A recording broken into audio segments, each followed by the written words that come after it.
It's time to live draft, ladies and gentlemen, and do I have good news for you tonight?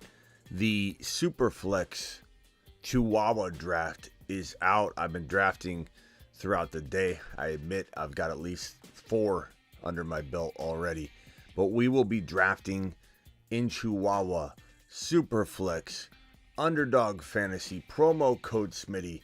The link is in the description of the video, and I'm going to drop said link right now as well in the live chat. Go ahead and click on this bad boy right here. To get in, you need to be signed up on Underdog Fantasy using promo code Smitty. That link inserts promo code Smitty for you. And once you're all set up on that, you'll just await the instructions that will ensue. So get ready, buckle up. It's Superflex Underdog Fantasy draft time, and it all begins right now. The FantasyFootballShow.com studios. It's the Fantasy Football Show live Monday through Friday, 7 p.m. Eastern. So file in, hit that thumb up button while you're at it, and we're gonna be Superflex drafting in T-minus, I'd say, a minute or so. Let's let everybody file in. Let me go ahead and open up a couple screens here, and we're going to start drafting in the Superflex format, which is absolutely phenomenal and fun. I know we all got kind of a little Superflexed out, I want to say, when we went ahead and drafted last time they had Superflex drafts, because it was like a long period of time in which they didn't have the regular drafts, the 1 QB drafts. There was a long time that we were waiting for those drafts. It was like after the NFL draft that they were going to kick them back, kick them up and go 1 QB again. And so it was like a long wait. I kind of got super flexed out. I admit it, but now I've been craving and starving for super flex drafts. So hold on, we got a caller. It's Samar's man's. We got to let him in, but we're in the middle of going live on the drafts. But if you got a quick question, hit me with it, and then I got to hang up because we had to do drafts. And then the phone line will be open. But what can I do for you, Mars Man Purdue? Yeah, Smitty, I was just hoping you could send me a link to that draft so I can make sure I can get in on this one. If you could send there's no link to it. We're jumping into the best ball drafts that are on Underdog that have nothing to do with us creating a private link or a private draft. This is for the big money. We're not messing around with a private Garrett Wilson autograph jersey draft in this one. This is for the big boys. This is the big boys, 25K. Okay. 25K to first place. But hold on. What you got to do, stay on the phone with me real quick. Maybe you'll get in. You'll have a better chance of getting in if you listen to the sound of my voice as I whisper sweet draft nothings in your ear when I say get in, because when you and I click together, we'll probably get in at the same time because there's no YouTube delay on the phone. So hang tight real quick. All right. Hang tight. Then I'm going to hang up on. Then I'm going to hang up on you just because I got to get things going, and then I'll open the phone line again. So hold on, everybody. Let me pin the link in the live chat. I'm going to drop it one more time. This is the link that you want to be signed up on Underdog. You're using code Smitty. It inserts code Smitty for you. You get up to $100 bonus match on your first deposit. That's the link right there. Or use code Smitty, either one. Once you have that underway, let me just hold on. I gotta refresh this. Let me go in here real quickly. Let me pin that link right now. Okay, that's pinned. If anybody needs to click it, it's in the live chat. If you're watching a replay, it's in the description. All right, let me go over to Underdog real quick. Share my screen. Here we are. Everybody's going to scroll over right now to the card that says Chihuahua Superflex. Or it says the Chihuahua Butt Superflex. Okay, that's what you're going to click on. And let me lower my screen here so you guys can see it. This is what it says. It says Chihuahua Butt Superflex. Okay. Now we're going to click the green button, go. Click it, Purdue. I can't guarantee we'll be in the same draft. This thing fills so quickly. But it looks like there's 5 openings right now. 5 openings. I believe we're in the same one. Do you see 5 openings, Purdue? No, I don't even see the Chihuahua. Oh, boy, you're definitely not getting in if you didn't click the Chihuahua draft. I know. I missed the boat. It's not showing me. I don't know how you You're even on the phone, bro. You're even on the phone. So when you're on the Underdog app, there's right when it loads, there's cards. You just got to go to the Chihuahua draft. It says Chihuahua with Superflex. It should be like the second. I'm in the NFL lobbies and No, just go to the showing me main. draft Go to the stuff. main. Don't go to the NFL lobby or anything. You just go to the main Underdog homepage, and you're scrolling through there. And Oh, that's where it is. Yep, Okay. yeah. At least you know for next time. And don't worry, maybe we'll do one. I don't know if we'll do one tomorrow or not. I get drafted out. I want to make sure I don't get drafted out. My show is definitely not just about drafting. I know people want me to mock draft and draft all the time, but a big thing that I love to do is talk football, not just draft. But maybe we'll do one tomorrow. I'm not sure, but we definitely do this every Thursday, Friday, Saturday, and usually we jump in one on Tuesdays after the Panic Chamber. So at the very least, you're going to get in one on Tuesday, but we might do one midday tomorrow. So hang tight on that. So it's that Chihuahua butt Superflex. Obviously, the one you're in is probably full right now. Yeah, but just jump in one right now. I mean, the thing about it is people they think if they get in or they can't get in, they don't want to do it. Like sometimes it's better to draft alongside. Because you'll hear what we're talking about. You'll be like one round behind. And if we say, oh, my God, I can't believe Garrett Wilson fell. And then you're like sitting there, you're like, Garrett Wilson fell. I'm going to take him. It could be even better. It could be even better to be behind, So jump All right, I'm in one. Yeah, jump in one alongside of us and then listen. All right, hang tight. Call back in about 5 minutes, bro. Call back in about 5 minutes. Sounds Right, good to me. Later. All right. I'll open the phone lines in a minute, so hang tight, guys. So Patrick Mahomes goes 1, Jalen Hurts goes 2, Josh Allen goes 3. This is Superflex. This is a Chihuahua. This is $25K to first place. This is 2 quarterbacks. One is Superflex, one is required. So it's a Superflex, not mandatory 2 QB. Big difference. Then rock out. You got something quick? I'm going to open the phone lines in just a little bit. You got something quick? I just want to make sure I help you out because you're a Mars man. So. No, I had the one-on-one. I took Hurts. What do you think about that? I mean, I like it. I'd probably take him too. If a push comes to shove, Hurts is my 1.1. All right, rock out. Call back when the phone line's open. Appreciate you. Call back in about 5 minutes. All right, I'm almost on the clock here. I'm going to close this out and go. A couple people say they'd like to see who is available when I'm on the clock, and so I'm going to go ahead and go back to this screen right here. So I am on the clock right this very second. And Cooper Kupp is there. Christian McCaffrey's there. Travis Kelce's there. I've got back-to-backs. I obviously drew the 12 pick. I'm very tempted to go McCaffrey and Kelce or Bijan and I could go Bijan and McCaffrey here.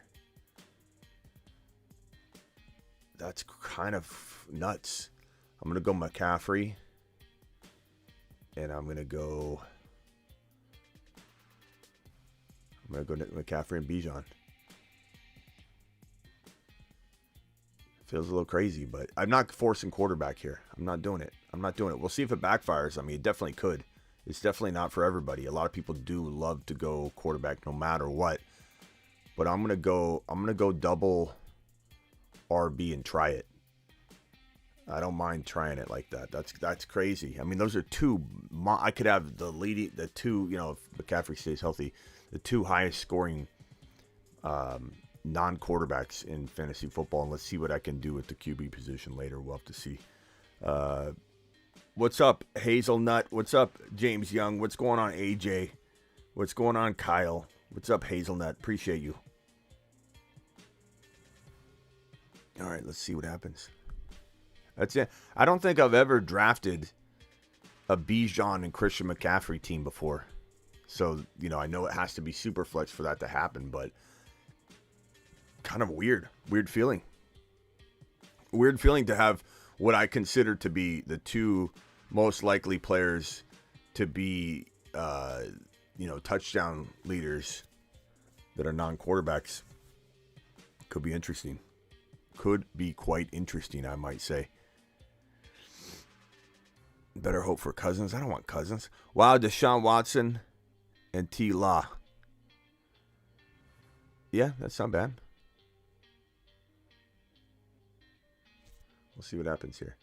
One thing you'll notice about Superflex is it's really hard for people to keep punting quarterback.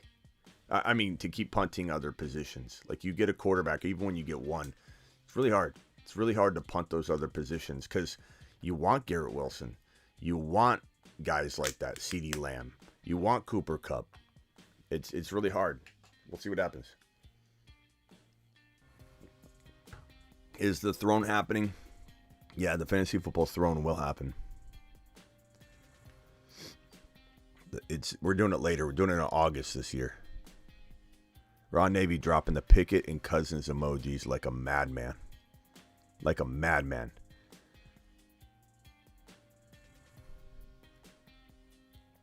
Daniel Dimes. I don't know. We'll see what happens when I get to my pick, but I mean, I'm not excited about Danny Dimes being my third drafted player. Gotta be honest. But we'll see. We'll see, broski. We shall see. Devontae Adams. The thing about Superflex, I usually grab one quarterback and then I punt my second quarterback for a while. Like, let's say I have the number 5 pick. Let's say I'm drafting from that Joe Burrow spot. I'm doing what the Joe Burrow owner did. I'm grabbing Cooper Kupp type player, Garrett Wilson, preferably, or Bijan or whatever. And I'm just treating the way you win from the 1, 2, 3, or 4, or 5, or 6 spot. You can win 100 different ways, but the way I usually like to win and dominate is go 1 QB in the top 5 or 6 if I'm so lucky to get that pick, and then get back to normal drafting, because you can clean up at those other positions, like grabbing Travis Kelce, like grabbing Garrett Wilson, like grabbing a Bijan, grabbing 2 A.J. Brown type players to go along with your big monster. And then later on, depending on who falls. Yeah, overcome, try and stay awake this time, Ron Navy says. Like, JT in the 3rd round is just very good value. Amon-Ra in the 3rd round's amazing value. Joe Burrow, Cooper Kupp, Amon-Ra, I like that start. Justin Fields, Travis Kelce, phenomenal start. Not saying I don't like the team with like Tua, for example. I know that's Okafor, but I'm not interested in drafting Tua in the 2nd round. I'm not interested in drafting Deshaun Watson when I can go get no offense, when I can go and get a Travis Kelce, or even a Cooper Kupp if you want to go Cooper Kupp.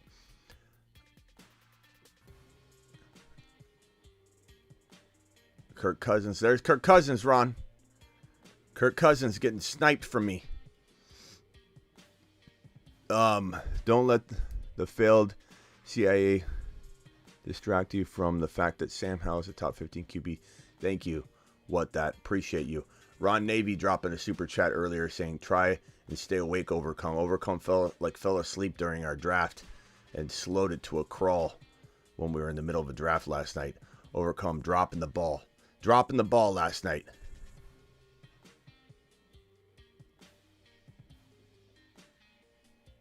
Smitty, you still going to teach me how to put my foot in the door in a trade approach this year? Absolutely. Foot in the door phenomenon is a great way to make trades. I love it. Overcome dropping a super chat. Dude, people before me were going slow. And yeah, I understand. Overcome. I get it. Oh, I'm on the clock.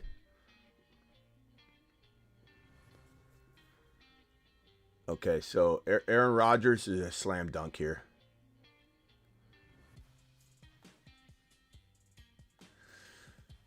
Aaron Rodgers is a slam dunk here. I don't even know that I'm forcing Cube.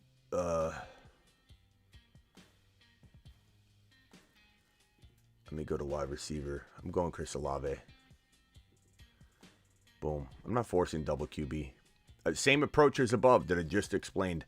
I'm not forcing it. I don't need to force it. I'm taking advantage of this opportunity that I've got right in front of my face right now, where I get Christian McCaffrey, Bijan Robinson, Aaron Rodgers, and Chris Olave. I've got a wide receiver. My 4th drafted player belongs in round 2.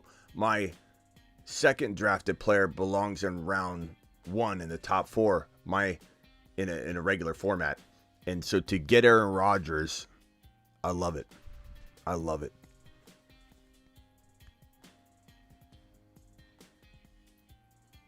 There is a huge advantage, True Penguin, in getting a top 6 pick. You're right. But I kind of like this deployment right here. I kind of like what I got going on here. And I scooped up Olave, and I couldn't be more pleased.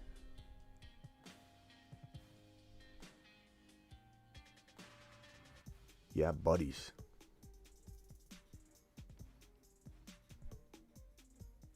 I love when people say you can't win a super flex without going 2 early QBs in the first 3 rounds. Hold my beer. Hold my prime.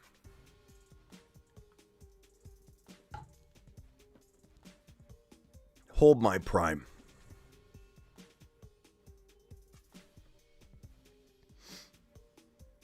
There's a lot of good teams in here, though. Like this Zach's team from the 6th spot. Fields, Kelsey, Saquon, Christian Watson. I'm feeling that team. I'm feeling that team. That is a good team. I like that a lot. Josh Allen, CeeDee Lamb, Dak, Jacobs. I get it. I get what you're doing, but let's see what Okafor is going to do here. Najee, okay. He took a boring, quote unquote, boring Najee, according to Scared Scott. All right, phone lines will be open, and let's say right after my double picks here. So when it comes back around and I swing through my next 2 picks, phone lines will open. Deshaun Watson would be a steal on the way back. You mean the second round? You mean he win in the second round, if you're wondering. All right, who's going to be available to me? Who's going to be available to me? ETN just went. ETN is a good pick there. So from the one hole you've got, I just don't like Adams, but Mahomes, Adams, Pollard, ETN, Goff. Okay. Gibbs' pick was really good. Okafor, I like that. Don't love the Jacobs pick, but I get Jacobs and Judy together. I'm not a big fan of that. That's not one of ours. I don't think that's one of our people in there. Not that our people can't, like, you could obviously like Judy and Jacobs if you want, but it's a telling sign. When you see the back-to-back Judy Jacobs or Jacobs Judy, you know it's probably someone from outside of our community, but that's all right. Even if it isn't, I still appreciate you. Yeah, the Lost Art thought Deshaun was available. He goes early in a super flex, my guy. He's not going to be available on the way back. It's that guy. It's like that guy, in your fantasy draft. No offense, Lost Art. I'm just kidding with you. But the guy in the fantasy draft that always tries to draft somebody that was gone like 3 rounds later. That's the Lost Art. Is Christian McCaffrey still available in the 4th round? I'm gonna go, or when they just announce it, like they're gonna pick it, they're like, I'm gonna go ahead and take Chris Olave. Like, dude, he went in the 2nd round. We're in the 5th. Broski. All right.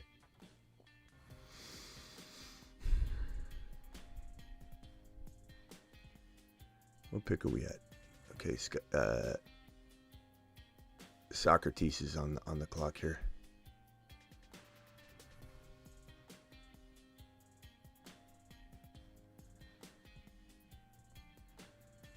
DeAndre Hopkins, I'm up next. I'm really hoping one of these guys that I really want falls. I'm really, really hoping this happens. Doing it live. He fell. Thank God. All right, let's roll. So I definitely know I'm going one of these guys. I'm just taking a gander. Like, Hawkinson's interesting. I'm contemplating it. I'm looking at it. But I'm probably gonna say, give me Jordan Love. Very, very interested in what his story's gonna look like end of season. You bet your bottom dollar. McLaurin's interesting here. You guys know I love Dotson. I still like McLaurin. I'm gonna probably go. I only have one wide receiver. I'm not gonna force it, but I do like DJ Moore a lot. I think DJ Moore is going to have a really good year. I'm going to go DJ Moore. Chris Olave, DJ Moore. Very, very cheap kind of a wide receiver room. I'm sorry I didn't show who was available on that. Phone lines are open. Dial in. guys that were available were let me show you guys. Terry McLaurin, Mike Williams, Christian Kirk, TJ Hawkinson, Joe Mixon, Aaron Jones, Godwin. It dried up pretty quickly. So I went ahead and made the decision to go with who I thought could be the most likely low-end wide receiver one that was left on the board. I thought DJ Moore was pretty fitting there. So teams so far: McCaffrey, Bijan, Aaron Rodgers, Chris Olave, Jordan Love, DJ Moore. I'm feeling it. Phone lines are open. Dial in.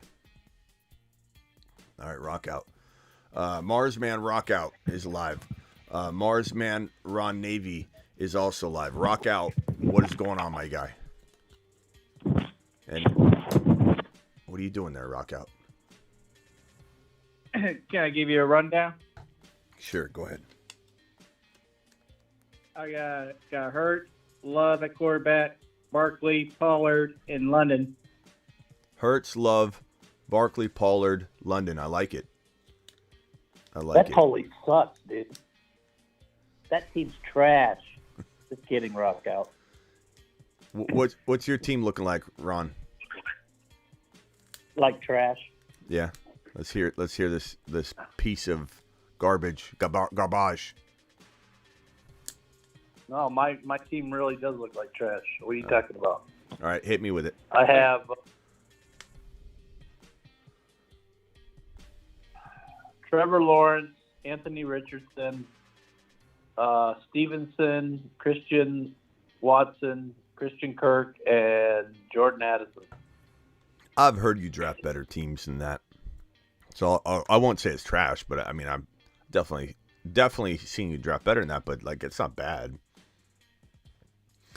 I'm drafted from the 9th spot. Yeah, sometimes the spots can be tricky. You know, what do you think of this team that I've got so far with the double running back? I haven't drafted McCaffrey and Bijan on the same team before ever, and I know it takes a super flex for that to happen. But Christian McCaffrey, Bijan, Aaron Rodgers, Chris Olave, Jordan Love, DJ Moore. I like it.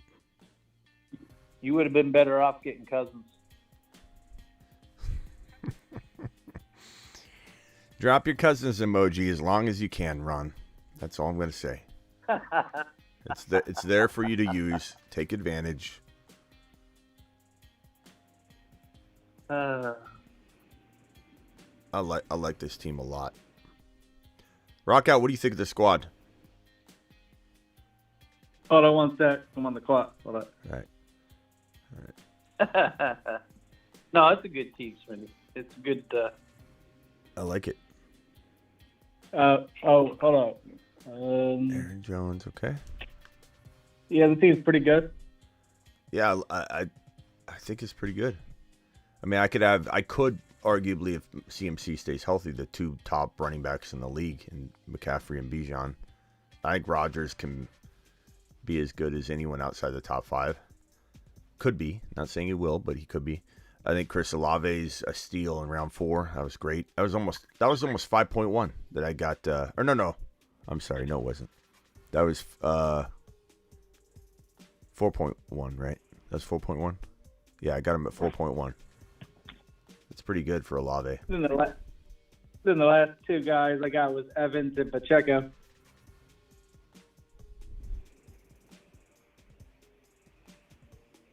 Evans and Pacheco. Yeah, nice. With London, and then with the Pollard and Barkley. Yeah, I'm excited about this. Okay. Coming back to my pick here very, very soon. Let me go ahead and start focusing here. Hold on one second.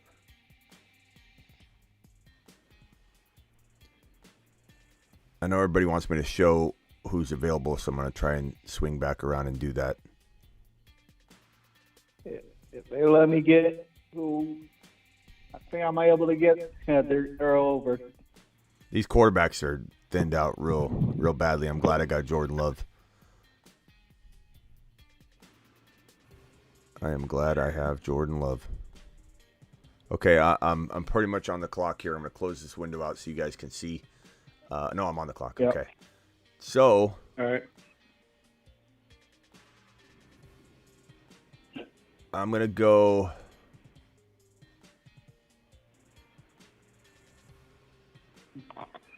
It's a wee bit early here. Not too much. It's like 7 players down. I went Dotson, and I think I might go Pacheco. Yeah, I just took him. I'm gonna queue him in case I time out. That way I don't get screwed. I'm gonna go to tight end real quickly. I like the tight end options, but I'm going Pacheco. I'm going Pacheco and Dotson.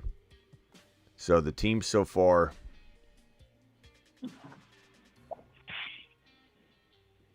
The team so far for everybody just joining. Actually, let me plug my phone in.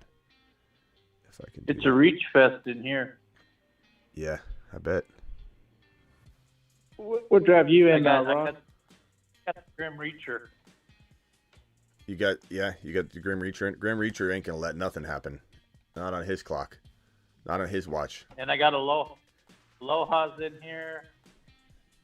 Who else is in here? I don't know if Clay's one of ours. I'm in a different one, I think. Yeah. All right, Come on. Here's my squad, ladies and gentlemen. Aaron Rodgers, Jordan Love, Superflex. McCaffrey, Bijan, Pacheco, Olave, DJ Moore, Dotson. I'm feeling it. We got a super chat here from Clinton. Clinton, thank you, my guy. He says PPR redraft. Hurts, Bijan, JT, Olave, Watson, Higbee, Madison, benches, London. First of all, London, you got to put London in your lineup, right? I mean, I guess Madison and London, sure. But you have a really good bench. You could definitely even make a trade. I don't know what you do, though, I guess. Madison and, man, London, Dotson, Javonte, you got a lot of powerful pieces there. Maybe you could trade, like, Pittman and Taylor to get, like, I don't know. I don't know what to tell you to do. This is such a good team. You could just sit on that, Clinton. You don't have to make any trades. Your team's really strong. This thing froze up on me, and I lost my pick. Who the hell did I pick? Who the hell did it auto pick for me? Wow. Oh, I got man. Pittman at AR-15.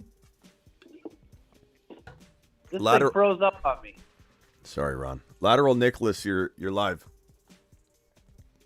Hey, Smitty, what's up? What's up, Lateral? All right, so I had a question. So I don't know if you remember, but I had to auto draft my team. So I've made some trades, some improvements. So I've been talking to this one guy. He has AR, Kenny, Flowers, and Kincaid. So I've been trying to work around getting some of them. So I offered him Saquon and Keenan Allen for AR, Kenny, and Flowers. Say it again. I'm sorry. Say it again. I'm sorry. I'm trying to focus on a draft. And go ahead. Hit me again. Go. So I offered Saquon and Keenan Allen. Okay. This is super flex, by the way. Okay. Saquon, Keenan. For AR, Kenny, and Zay Flowers. Kenny Pickett? Walker. Oh, Kenny Walker. So you get Kenny Walker, AR, and Flowers, and you give up Barkley and who? Keenan Allen. Yeah, bro. Come on. You get an AR-15 and Walker and Flowers? Come on, bro. The real question is, I don't think he's gonna accept. Yo, no, of course he wouldn't accept. So you're cooking this one up, pipe dream style. Well, we've been talking, and we've been like bouncing around like different things. He's trying to get my Andrews, and I don't want to give up Andrews. Bro's in a super but he also flex. has Kincaid. So do you think I should add Kincaid, make it worse? Yeah. Yeah. Do it live. If I go Saquon and Andrews, would you take that too? If I get Kincaid instead of Flowers, or no? So you give up Saquon and Andrews, you get Walker, AR-15, and Kincaid. Yeah, I'd do that because this is super flex. You do that? Yeah, of course I would. Okay. First of all, Walker's arguably as good as Saquon in a dynasty, you could argue no. I could understand somebody getting really mad at that. I really could, but I mean, I could argue. This is a redraft. Oh, well, even so, bro. Even so, Walker could look. We all had Walker as like a top 5 running back before Charbonnet landed. I mean, do you have Charbonnet by chance? Can you get him? I mean, I don't have him. I might be able to get him. I have a lot of pieces I could try to offer. it's a little less enticing because it's not dynasty because Kincaid could take some time to develop, but in Andrews, Yeah. is it premium? I also have Is it tight end Jelani premium? Woods on the bench. Is it tight end premium, bro? No. Okay. Yeah, I mean, I mean, in a super flex, I still like it. I mean, Kenneth Walker, AR-15, and Kincaid. But I definitely like the other one better. My QBs are Daniel Jones and Desmond Ritter. Okay, Daniel Jones. Do Okay, you think definitely. AR's Do I think AR's an upgrade? Yes. Yeah, just a little bit, bro. Just a little bit. Just a tiny little bit. You guys know what I'm doing Yeah, here. no, that's what I figured. I was just really calling to see how much I should really give up because I want Kenny and AR, but I also am a little worried about the whole Saquon situation, and he really wants Saquon, so I don't know if he's like up to date on what's Saquon's going not. on. He's just pushing the limit as far as he can, but it does increase the odds of injury. And being a little off kilter and everything, but he's certainly not going to hold out the entire season. This is stories as old as time. That I'm gonna hold out, and then you don't. Hod says he doesn't see the Superflex on Underdog. You just go to the main homepage and don't go to NFL. Go to the main homepage and swipe on the cards, bro. It should be like the 3rd or 4th card. All right, I went ahead. And I'm definitely almost done at running back because I have Christian McCaffrey, Bijan, I have Pacheco, Kamara, and Charbonnet. I don't need any more, but I didn't want to force the wide receiver position because I've entered my dead zone or my dry zone for wide receivers, and so I'm just not interested in who's available at the current moment. So I'm going to go ahead and take a pass on wide receiver and swing back around later. Quarterbacks are dry as can be, not going near those guys. So I'm just taking value where the value is. And obviously I'm done. I'm done at running back. I don't need another running back the entire time. Aaron Rodgers, Jordan Love, Christian McCaffrey, Bijan, Pacheco, Kamara, Charbonnet, Olave, DJ Moore, Jahan Dotson. I definitely am going to I think I'm going to even trigger a little bit of a running back run potentially because now people are going to have to scoop those guys up because now they're all a little thinned out because I'm creating a running back store up in this mug. All right, let's go over to Ron Navy. How are you faring? Oh, Russian Collusion is on the phone. Hold on. Russian Collusion, Marsman. How you looking? What's your team look like, Russian? Well, if Rockout would stop taking quarterbacks, I'd be okay because Rockout has no correlation on his whole team. He took Jordan Love, I wanted him, and he took Sam Howell at the 97th spot, and I was going to take him on the next pick. I'm like, but he has no correlation. I'm like, what's he picking these guys for? But my team is Jamar Chase, Bijan, Devontae Smith, Aaron Rodgers, Aaron Jones, Mike Williams was a auto pick. Dotson, Stroud, Ingram, and Ritter. Okay, nice job, Russian. I don't know. Look, overcome on this question here. Appreciate the super chat. $5 holler. Depends on the card, bro. There's so many cards. Like you can get a LeBron James rookie card that is like, or that's not like the right, version of, and it's not. Or I guess a better way to say it is maybe not that you could go get I don't know. I'm sure there are Bijan Bijan rookie cards that are going to be worth $10, and there's going to be Bijan rookie cards that are going to be worth thousands of dollars. Like, the card game is so confusing these days, and I'm honestly not in it enough. Yeah, it all depends on the brand, and it depends on the grade of the card. Right. So, and like you need if you get the special insert cards, those are the money cards. Yeah, there's just so many versions of. So I don't know what exact hologram Watson you got. Like, it just depends on the rarity of it. So I don't know how to answer that question. Collusion, I love the team, pal. Nice job. Thank you. Yep. Young says you need three QBs in this format. Four Dan Marino rookies, Thank you, two Young. Appreciate John your super Elway chat. rookies, and one Joe Montana rookie. Yeah. From Don't way worry. back Hey, in the 80s. Smitty, Rockout's on the phone, isn't he? Yeah. he's Rockout, on you the got phone. nothing to say about your thieving of quarterbacks here, or what? Thank you, James, for the I super didn't- chat. I just didn't want to wait on other people. I guess I Rockout's can't blame you. I was like, I'm not gonna reach on this other position, so I'm gonna go QB here, and then I knew I wouldn't get a good QB on the next turn coming on the last run.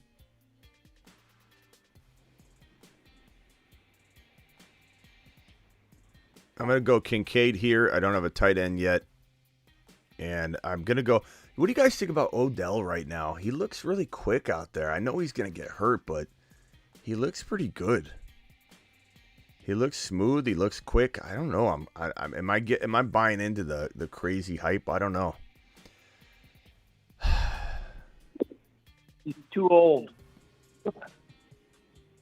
Hey guys, what do you I'm going to go Odell. think about the correlations of weeks 15, 16, 17 as far as who your people are playing? Because I don't believe in it, but what are your thoughts on it, Smitty? I mean, it's, again, I'll have content on this, but I tend to not. Everybody tries to say that you got to do this, you got to do that, you got to do this. The data says this.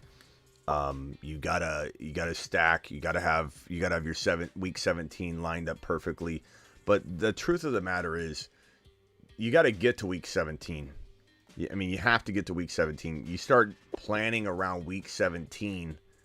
I bet you the average person, I would say 80% of the time, people over plan for week 17. They don't get there because they either passed on somebody that was just going to score more points, or they focused on a matchup that ended up not being what they thought, or the team in question in week 17 doesn't even play all their starters, the whole game. Like, there's so many factors. So my advice is to, when all things are equal, use information like that to certainly try and get an advantage. Absolutely, bro. But am I going to tell people to draft week 17 matchup players over players I like better? Absolutely not. 0% chance you're getting content like that from me. I am always going to take the best players, put my best players on the field. Nor do I care when people say things like, Smitty, if you're in week 17 and you don't have Burrow and Chase, and you have just Chase, you can't win. Like, it's just ridiculous, bro. Just because people have won a certain way and the data only tells one story, as if Jalen Hurts can't outscore Burrow while Jamar Chase is going off.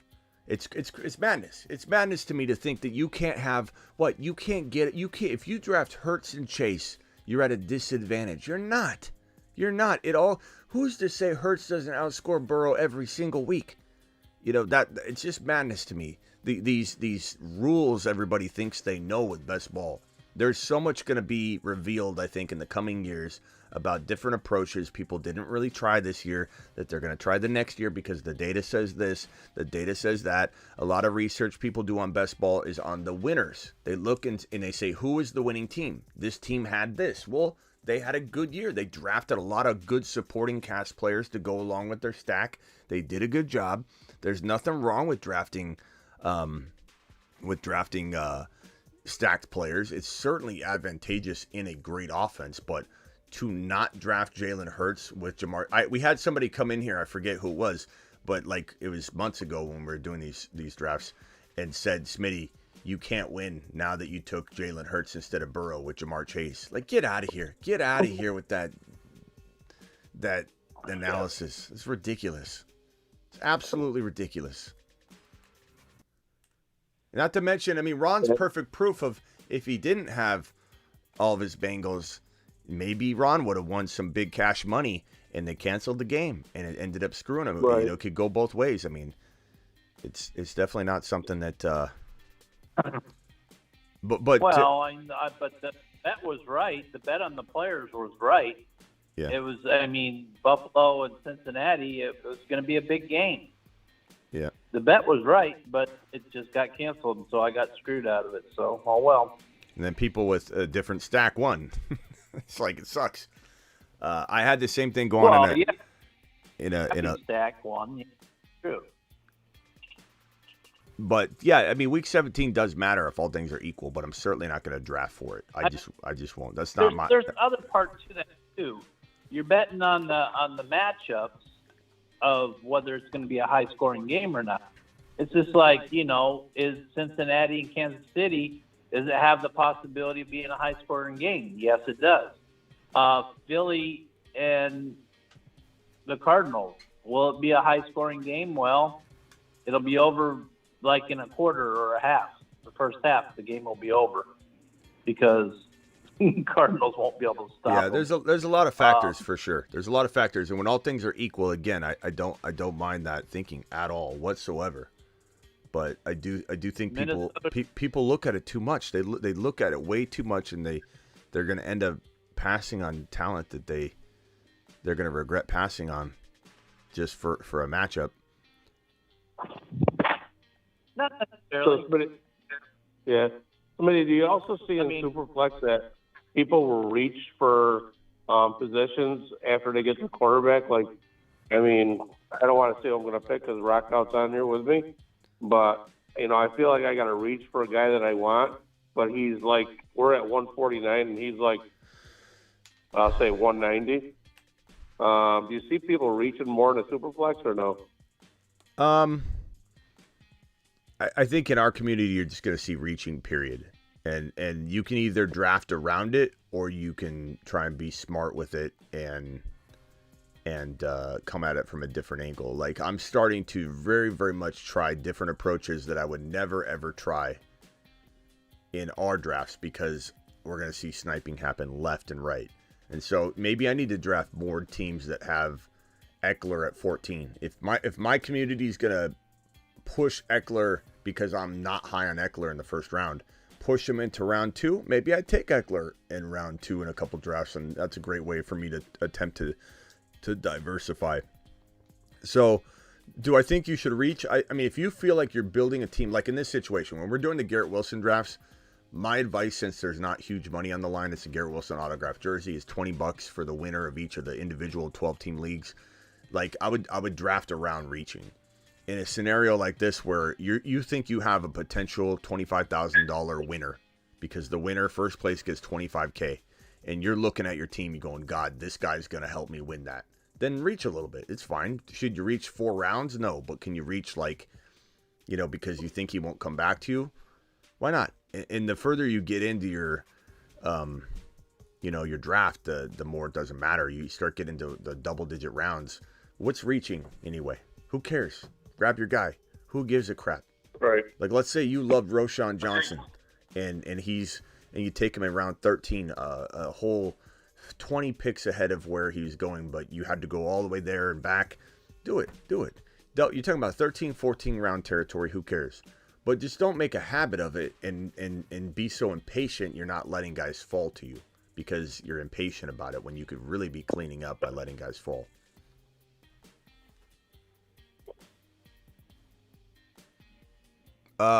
What's up? Who do we got on the line here? It's very blessed indeed. Adam, what's up, Adam? Hey, what's up, man? I'm What's just up? out here door dashing. So I heard the conversation about week 17 and everything, And I think people like Ron was talking about how that game didn't play. I mean, the guy who won got lucky that the game didn't play, because if that game plays, the chances that he wins is probably slim to none. Because I mean, if you look at the dude's team, he got really fortunate to get to where he got, you know, and all that, and that comes with the territory.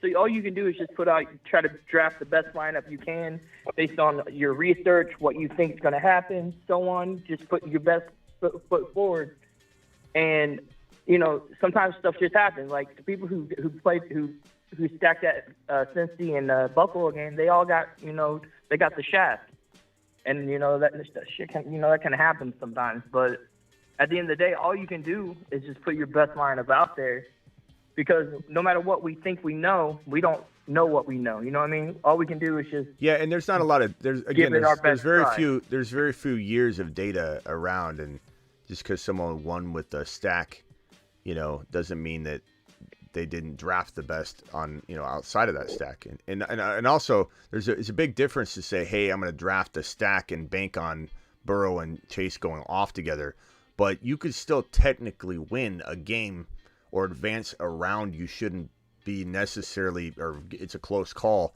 if, let's say, Burrow goes out and has a bad game and Chase doesn't do well, and you've got Jalen Hurts. Like, it's just weird to me that people don't even consider the different angle. You know, it's just crazy to me. It doesn't make sense. I think people look at the stacking thing the wrong way. In my opinion, there's always more than just one game that's going to go off in week 17. So the more players you have in different games, you know, you try to get the players that are going to be, who, you know, have shown to be good throughout the year, and more likely is going to be the person that's going to get the volume and all that in those games. There's always more than one game that's going to go off for fantasy-wise.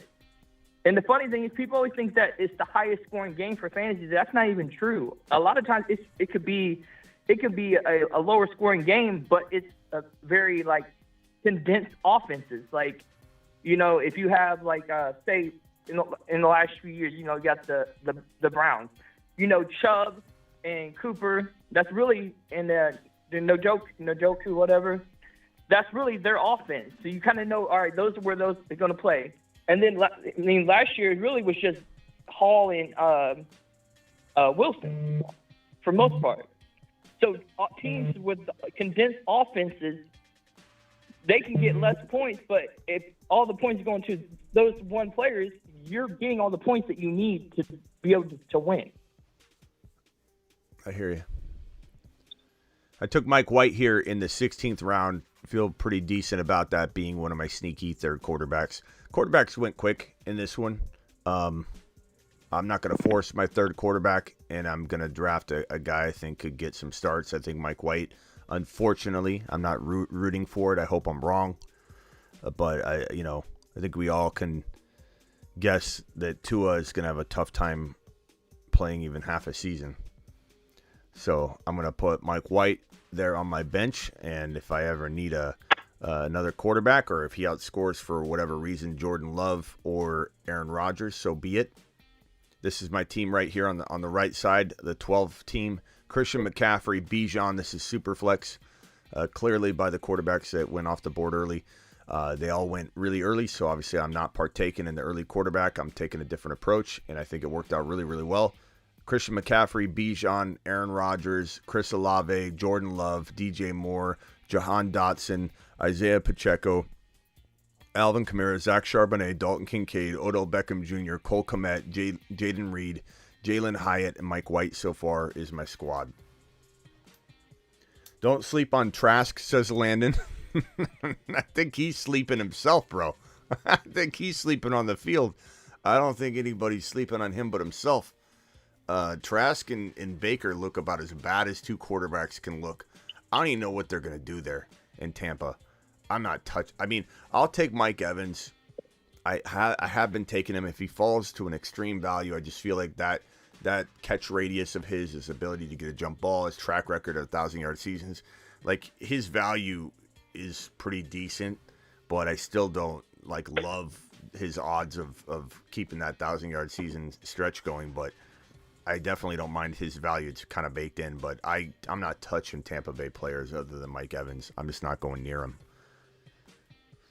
Bucks, I think, are going to have a pretty bad year. I think the Bucks, the Titans, and unfortunately the Bucks, the Cardinals, and the Raiders are probably going to have the 3 worst seasons. The Bucks, the Cardinals, unfortunately for me, Cardinal fan, Cardinals, Raiders, Bucks are probably going to be the 3 worst, in my opinion, the 3 worst teams in the National Football League, vying for the number 1 overall Caleb Williams sweepstakes. That's just my opinion. Getting back to the stacking thing, and this is where people got to realize, like, if you're in the Dalmatian, right? If you're in the Dalmatian, there's only 3,000 entries in that. Or in the first Dalmatian, there was only 1,500 entries or whatever. Then you don't really need to stack because you're not going in, there's going to be less like teams. But when you're in the BB4 where there's 677,000 entries, Double A. You got to be unique. You got to. So if you're going into week 17 and you got Burrow, right? Let's say you got Burrow standalone, Smitty. Thanks, Double A. And you're going against all the Burrow, Chase, Higgins teams. They got all the players, and you just got Burrow. The chances are you winning aren't as good. That's the difference. In your high, whether you got hundreds of thousands of people in there, stack is important. In your lower ones, where you only got a few thousand, stacking is not as important. Yeah, but again, it comes down to the players have to perform better than the players we're talking about. Like, if you've got the right combination of Hurts and Chase, and Hurts outscores Burrow, what are we talking about here?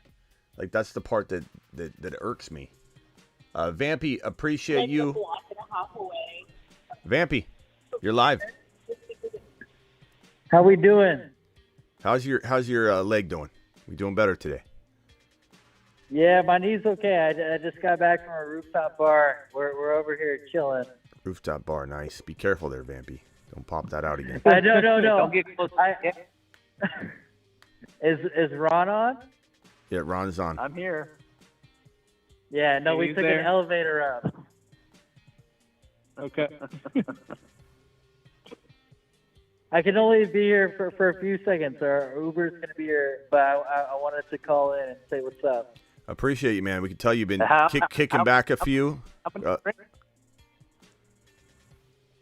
Wait, what did Ron say? I said, how many drinks you have? Your speech is a little slurred.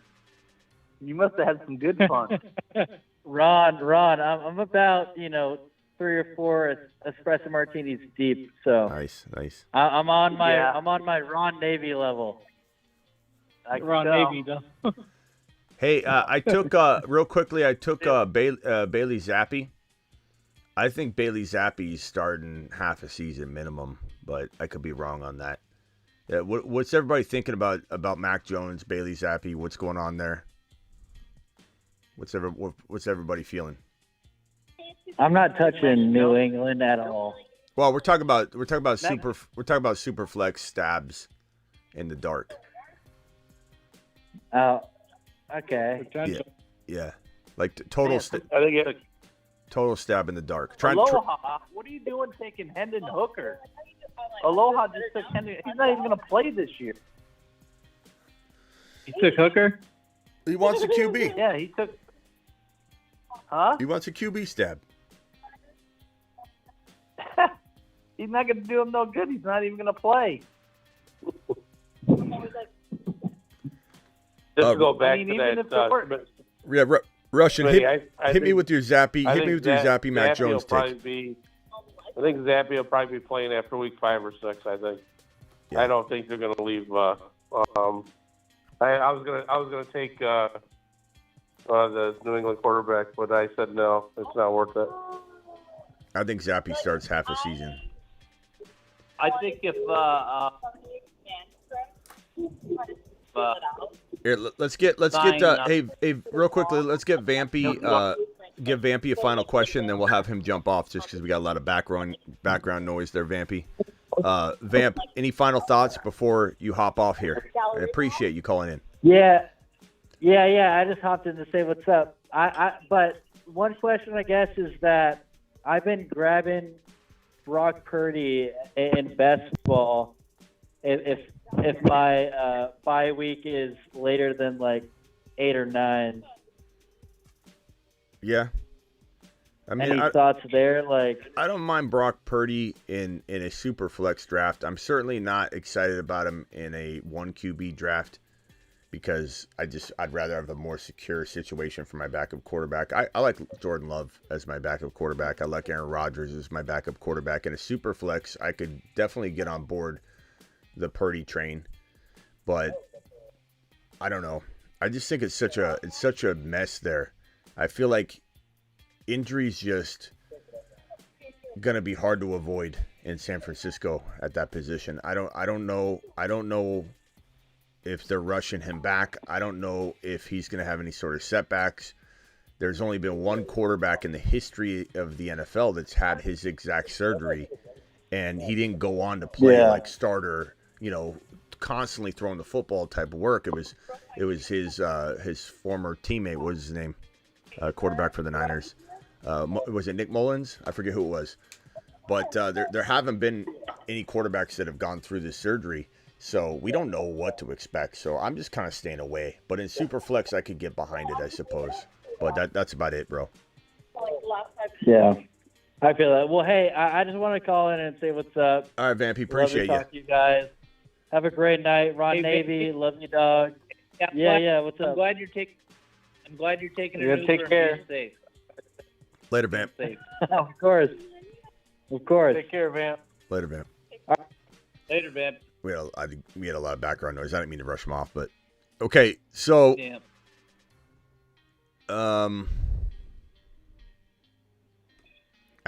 these are my last two picks. I need another tight end. I've got 2 week 13 guys, so I need another player. I'm kind of tempted. Jelani Woods. Let's see. Yep. Let's see if he's even there, though. I don't know if he's there. He should be. He's not. Everybody's scooped up tight ends like crazy. Zach Ertz, Logan Thomas. Wow, it's thin. Noah Fant. Yeah. Round 4. Ooh. Go Darnell Washington. Take a chance. Week 6, yeah, I can do that. I'll queue him up. Or Noah Fant. Or you could go with Noah Fant if he's still there. Yeah, he is there. Fant's probably safer. We'll go Fant. Wide receiver, I could always use another wide receiver. Take a chance on Darnell. You liked him before he went to the Steelers. He's a big-ass target. Yeah, but I don't know. I don't know Goal how. line target. I don't know how It's likely. only a it is. Goal line target. Round 17 or 19 pick. You're not going to lose nothing. Let's go here. Hold on. Take a chance on me. Take a chance on me. We're going Charlie Jones, and we're going. It's between Darnell Washington and Noah Fant. I'm gonna let you guys on the phone line decide. Rock out, vote. You said who? Okay, Ron Navy, vote. Washington. Rock out. Russian collusion, vote. I'm going to tell you to go with Jelani Woods. He's gone. Okay, Every I'm going rookie, Darnell rookie Washington. quarterback needs a. If my life was on the line, if my life was on the line, if my life was on the line, I swear I wouldn't be able to get an answer. I'd be gone. I'd be gone. Right. Smitty, take Noah Fant. It's already Darnell over, Washington. Adam. It's already over. My life's over. It's gone. My life was on the line. No. Where were you? You went to everyone but me. I waited my turn. Nah, that's All true. right. You made the right pick. Why not? Why not throw it caution to the wind? That's Ron Navy approved. We'll see. We'll see if he, if let's say something happens to what's his face? That's so late. I can't even think right now. The other tight end. what's his freaking name? I'm blanking out. You guys aren't helping at all on the phone here. You aren't helping at all. Fryermuth. You talking about if Fryermuth goes down, Darnell Washington could be good. Could be He good. could be good. They're two different types of tight ends. Yeah, but He's going to get you spike week. It's a little different than Kincaid and he has Knox. the ability to get you spike week. They're still playing the same role. But Darnell might be blocking a lot. I don't know. But I like him. I mean, I took him. I wasn't opposed to it. I like him. Fant just, I don't know if Fant's going to do anything. Fant's not going to do anything. Okay, so let's look at the squad. Let's look at the squad real quick. Here's what we got. I'm going to go through the teams briefly. And where is it? Hold on. Let me put my screen up here. Okay. Let's wait a second and it'll give us the projections, which are always hilarious. I don't think they've ever projected me to win. Which it doesn't matter. Their projections are crazy. I looked at when I did my last Superflex draft, there was a team they gave 33 or 3,400 points.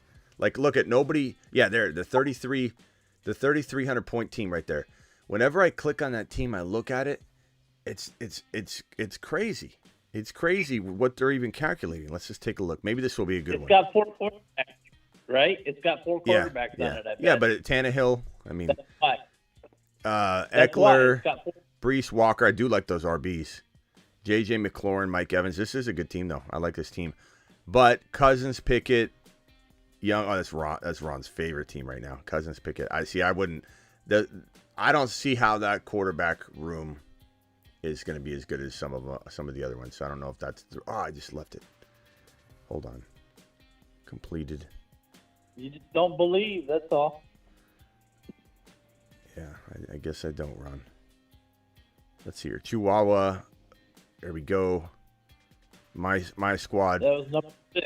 Aaron Rodgers, Jordan Love, Mike White, and Bailey Zappi. I love my quarterbacks considering I waited and punted quarterback so long in this draft. Running backs are Christian McCaffrey, Bijan Robinson, Isaiah Pacheco, Alvin Kamara, Zach Charbonnet. Just a monster. Nobody's beating me at running back. I have the best running back stable in the entire group of 12 here. No question about it. I mean, arguably have the number 1 and the number 2 overall player, if you're drafting RBs. Olave, DJ Moore, Jahan Dotson, Odell, Jaden Reed, Hyatt, Justin Ross, Charlie Jones. A little weak at wide receiver. But Kincaid, Cole Kmet, Darnell Washington. I shouldn't say I'm weak at wide receiver. I'm weak at wide receiver past my big 3. But I do like this squad a lot. It's got a lot of upside. I think DJ Moore and Olave are very underrated as a wide receiver 1 and wide receiver 2. And then who did you get for your quarter? I have Aaron Rodgers, Jordan Love. Oh. Okay. But I think that's not the best quarterback room around, but I think with my running back room, that's a pretty darn good QB room in a super flex to have Christian McCaffrey, Bijan, Olave, DJ Moore, and Jahan Dotson. I have Kincaid, Cole Kmet, and Darnell Washington at tight end. I needed just Darnell Washington for 1 week because I have Kmet and Kincaid on a bye.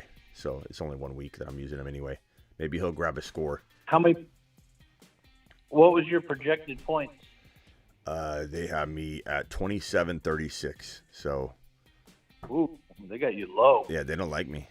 They don't like me. They don't like my style at all. They don't like. But what you do find is they won't. Avery can't find the Superflex drafts. You got to go to the main. You don't go to NFL. Go to the main. The main front homepage of the app, and then you'll see the cards there. You just swipe through them. It's not going to be under NFL. You'll just want to go to the main home screen. But yeah, I like this team a lot. I think it's good. I like it a lot. They gave me 2,900. Let's go to Okafor's team. He's got Hurts, Tua, Ritter, Sam Darnold, Najee, Gibbs, Javonte, P. Ryan. Okay, I like that. It's a good running back room. Obviously, good quarterback room. Tua was a little early for me, but you still ended up getting really good RBs and wide receiver rooms. I mean, I like Waddle. I do like Waddle at the right price. I made that clear last night. I know some people think I don't like Waddle after last night. I'm just saying I don't like him at 13 overall, but in a 1 QB, which we saw last night. But Waddle is a good wide receiver one, considering you've got Najee, Gibbs, and Jalen Hurts. So I really like that. And you have Kittle as well. So you have a really, really solid, balanced team. Wide receiver room with Burks, Addison, Shaheed. Tank Dell you took really early and sniped him from me. Definitely was hoping to get him. And that's the cost of drafting with your own people. So if anybody says, Smitty, I missed the draft, I didn't get in. Well, it could be a good thing in some ways. Good team. I mean, it's a good team. I think it's a good squad. Definitely think you'll be competing to get the one of the top 2 spots. The top 2 spots go, Ron, in these? Huh? The top 2 spots advance in these Superflex? Yeah, or? top 2 for week 15 and 16, and then it's top 1. Let's see who else is in here. I don't know who else is in here. That's ours. We had a lot of our group in the one I did. We had BK, we had Grim, me that had Aloha, we had Golf. Isn't Clay Hartley? Is he one of ours? Clayton Hartley? Yeah. I'm not sure if he's one of ours. And another thing, just to remind people, is that you start 2 running backs, 2 wide receivers, and 1 flex, and then 1 super flex. Yep. So if anybody's thinking this is a 3 wide receiver mandatory, it's not. It's a 2 wide receiver mandatory. So big difference. So Olave, DJ Moore, Dotson, a lot more appealing wide receiver room when you only have to start 2. And my flex could be Pacheco. It could be, Kamara. It could be Zach Charbonnet. It could be Dotson. I got a lot of options there. So it's a real important note. Yep. But yeah. My team ended up being Trevor Lawrence, Anthony Richardson, CJ Stroud, Ramondre Stevenson, Zach Charbonnet, Damian Harris, Dwayne McBride, Evan Hall, Christian Watson, Christian Kirk, Jordan Addison, Michael Pittman, Osborne, Pierce, Shakir, Dell, Ingram, Schultz, Musgrave, and Woods. Nice. Hats are going to be available soon, guys. Hats are going to be available soon via a link through Grindhouse, where you can get all of your amazing apparel, and these hats will be available on the Grindhouse website soon. It's got the patch on it. This is an embroidered patch. It's actually, I'll show you the patch. And then the back, it's got this printed on here. This is printed, not embroidered, but this is on the back. I'm wearing it right now. And here are the patches. They're amazing quality patches. They're embroidered. So these are awesome. They go on the hats, and those will be for sale soon. Grindhouse, grndhaus.com. Wearing my Grindhouse apparel right on my head, rock out. On my head. Yeah. Let's open the phone line real quick. Yeah, hold on one second, rock out. Let me just punch this. Okay. Call into the show. Call into the show.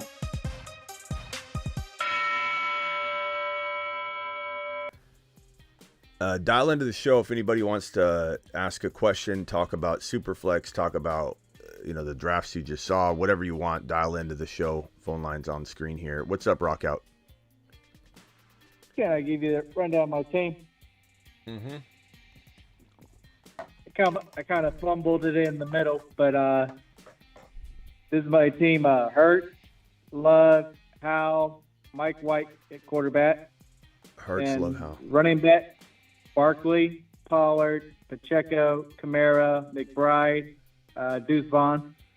That's good, bro. And then wide receiver: London, Evans, Quentin Johnson, Sky Moore, Zay Jones, Hyatt, Reed, Richie James.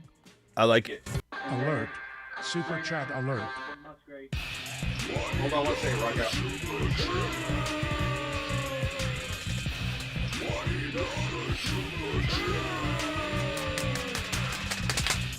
Alert. Super chat alert. Appreciate Vampy dropping that one. And Vampy, I believe, says Tony Pollard running back 1 bold prediction. I love you, Smitty. Love you, Ron Navy. Appreciate that, my guy. $50 holler. For those that don't know, you want to put a bold prediction on the board. You drop a $50 holler, $49.99, or a $50 holler, or $100, whatever you want, and you get to throw your prediction on the board. And this is the board. And today is what is this? June 24th. June 24th. We're running out of space. I got to rewrite it. 6/24 Vamp Pollard running back 1. So that's Vampy's prediction on the board. I like it. It's bold. I like bold. I think bold's amazing. And I like that Vampy drops something serious on the table here. I like this one a lot. That one's something. Right. Look, he could certainly be a top 5 running back this year. Is there risk? Absolutely. Is he going high? He's going higher than we would want. You know, like Walker's in round 5. He's got top 5 running back potential. Such a good value. Kenneth Walker, especially if you cut from the Charbonnet, I feel like he's one of the best values in fantasy football right now. Gibbs in the 4th round could be a top 5 running back. One of the best values in fantasy football. Tony Pollard, very similar type of player, very similar, you could say, risk and reward, and he goes at 24, 25 overall. You know, sometimes 18, sometimes 26, but he's obviously a little bit, higher than those guys, so the risk is higher, but I still very much love taking Pollard because I think he can be a top 5 running back. I think he can actually explode from 24 overall value. Just because he climbed up higher doesn't mean he doesn't have the ability to not just earn his value, but explode. He could explode from 24 overall. But, you aren't packaging in as much risk, but I still love him. I think Pollard's going to have a day. I put him on the Moon Man list twice on accident. Look at this. The Moon Men, dropping loads in outer space. Which I fully blame Ron for, because Ron said I didn't have him on the Moon Man list when we started getting into a Tony Pollard argument. And even though I proved him wrong, I showed it. I'm like, he's there, Ron. He's not on the Mars Man list. I still, for some reason, the next day thought I had to put him on there. And so when I started the show, and I was still going to do the show on Pollard, but instead of saying, just to remind you, he's on the Moon Man list for a reason, I'm like, I'm going to officially put him back on the Moon Man list. I don't know why I took him off. I never took him off. Ron. Just Ron. Ron, just in your head, Smitty. I'm in your head. Just getting the show all twisted up. But Vampy, appreciate that bold prediction, and I agree. I think that it's possible. I mean, Pollard had 5.3 yards per carry. What was it last year? 1,000 yards. Almost 400 yards receiving, 12 total touchdowns. The guy could pull in 55 plus receptions very, very easily. And he doesn't even have to have like a huge uptick in production, It could be just a little bit more. He could be used a little bit more. He doesn't have to be used as the only running back. He did all of that damage at like 50%, of the workload. Who's that? Pollard. Oh.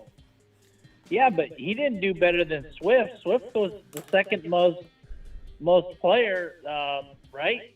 He was the second most efficient player running back out there last year, wasn't he? What are you trying to say, Ron? Swift was number 2. As Ron, running back. I think that was Najee Harris. I think Ron's just trying to troll. No, that was Swift. I think Ron's just trying to troll. Look it up. I thought you hated Swift. Are you on the Swift train now? I'm reporting facts. So are you trying to convince us that you like Swift? Is what I'm asking.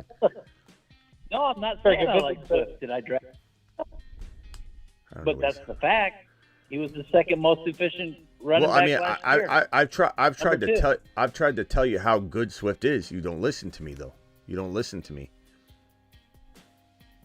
Well, I'm just saying you were talking about Pollard, but you forgot. But Pollard's. But just because I'm talking about Pollard doesn't mean Swift's in the conversation, though, Ron.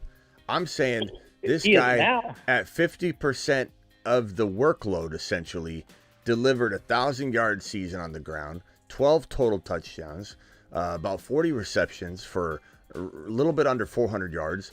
And even if he gets 68% of the workload there in a more run-heavy system, I'll always saying before you just wanted to talk about Swift again, which you're talking about him in a positive light. So I'm confused, but Ron would never bring up Swift in a positive light. He's bringing him up in a positive light right now.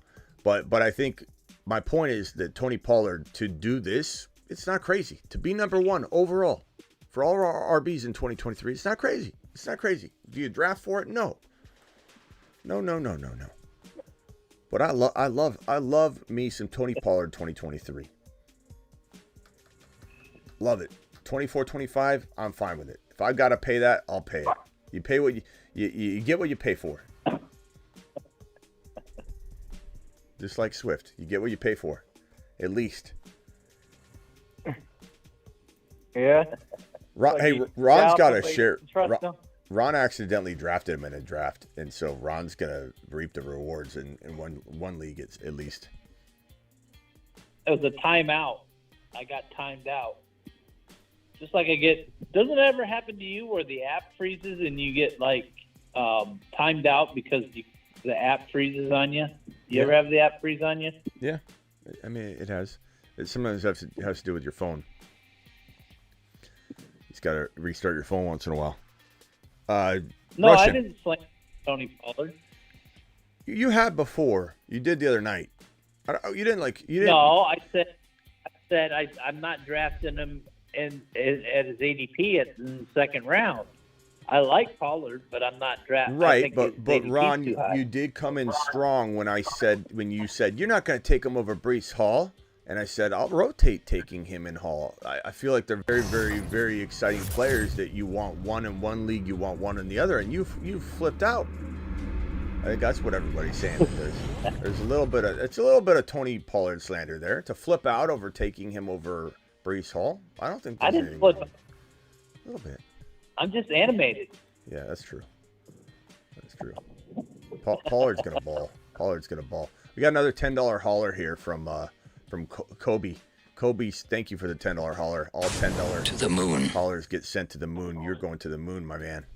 Yeah, Mahomes, Andrew Grace is right.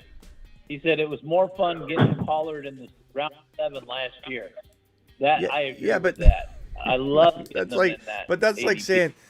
like saying it was more fun getting Patrick Mahomes undrafted during his breakout season. I get it. Or it's more fun getting Jalen Hurts in round 6. Of course it was. That's definitely the case. Of course it was more fun, but don't let that deter you away from seeing the value. That's all I'm saying. We could play that game all day long. It was more fun getting Jalen Hurts in 6. It was more fun getting Burrow in 6 or 7 last year. Sure. It's more fun getting Kenneth Walker in round 7 than round 5. But it kind of irrelevant. Walker was 11. Remember, he was down in round 11. I remember I was reaching a 9. I couldn't help myself. I'm like, I gotta take him. Mahomes, Walker, Connor, Amon-Ra, Higgins, Watson, Freiermuth, Harris, bench. Roshan, Jaden Reed, Dynasty startup, 1 QB, 10 man. So Mahomes, Walker, Connor. Not a fan of Connor. Amon-Ra, Higgins, Watson. Good team. If it's me, I'm trying to trade James Conner. You've got an amazing, I think, running back in Walker. You got to get Charbonnet if possible. But this team is really it's good. You got a lot of upside. I'm trying to get myself into a Gibbs somehow. I don't know if you can give a future first rounder and Connor and other pieces or something like that. I also would be tempted for a team like this just because you're in a 10-man league. This is just my advice, Kobe, and I'm not being critical, but for any other reason than to help you. But I do imagine there are a couple teams that are as good or maybe a touch better than your squad, given that it's a 10-man league. I think your best bet is to go to like the Fields owner, the Burrow owner, and try and trade Mahomes for a downgrade in Fields, a downgrade in Burrow, in order to beef up something else. And if you can get like Fields using Mahomes and you can upgrade Connor into a Gibbs, then it's like a whole different ballgame. That's just my take. That's what I would do. If you handed me this team right now and you said, Smitty, here's an orphan team, take it over, and I had to turn it into a championship team, I like the fact that you have T. Higgins. I like the fact that you have Watson and Amon-Ra and Kenneth Walker, but in a 10-man, it feels like a player short of being an elite team. But you're also building. It's a dynasty. You don't have to have everything put together right now, but Connor's going to, fall off. And I just think now's the time to strike on this undervalued Justin Fields or Trevor Lawrence quarterback value. That's all I'm saying. I would do that. If it was me, that's how I would make this team a contender right now, because it's very close. I like a lot of the pieces. Don't get rid of Amon-Ra. Don't get rid of Watson. And, try and get Charbonnet somehow. But good team, Kobe. Good team. Russian, what else you got? I think Rock out. The other night I was going to get on, but of course I fell asleep. So, but is there any way you can check your 3-quarterback team that like you did? I tried to do the same thing that you did, but ended up with Carr instead at the bottom. But it should be like the draft board, like the 4 slots I had, the 3rd slot. If you look at it. Okay, let me. I think you told me the other night you could probably deploy the same thing with Trevor Lawrence, and I actually had an opportunity for that. Just want to see what you thought about the team. So this is the one that I see. It has Derek Carr. Yeah. That's the one you want me to look at? Yeah. And okay. Tyreek Hill was number 1 pick. I was the 3rd pick.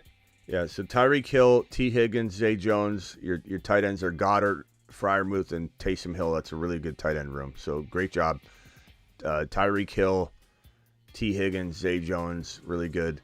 This is just so everybody isn't confused, this is a 1-quarterback league. This is before they was this BB4? Yeah. Yeah, so BB4, this is not a super flex. If you're thinking he drafted Burrow and Hurts in a super flex, he didn't. I just want to clarify for that. This is trying a 3-quarterback monster approach out and seeing if it falls right. I like it. I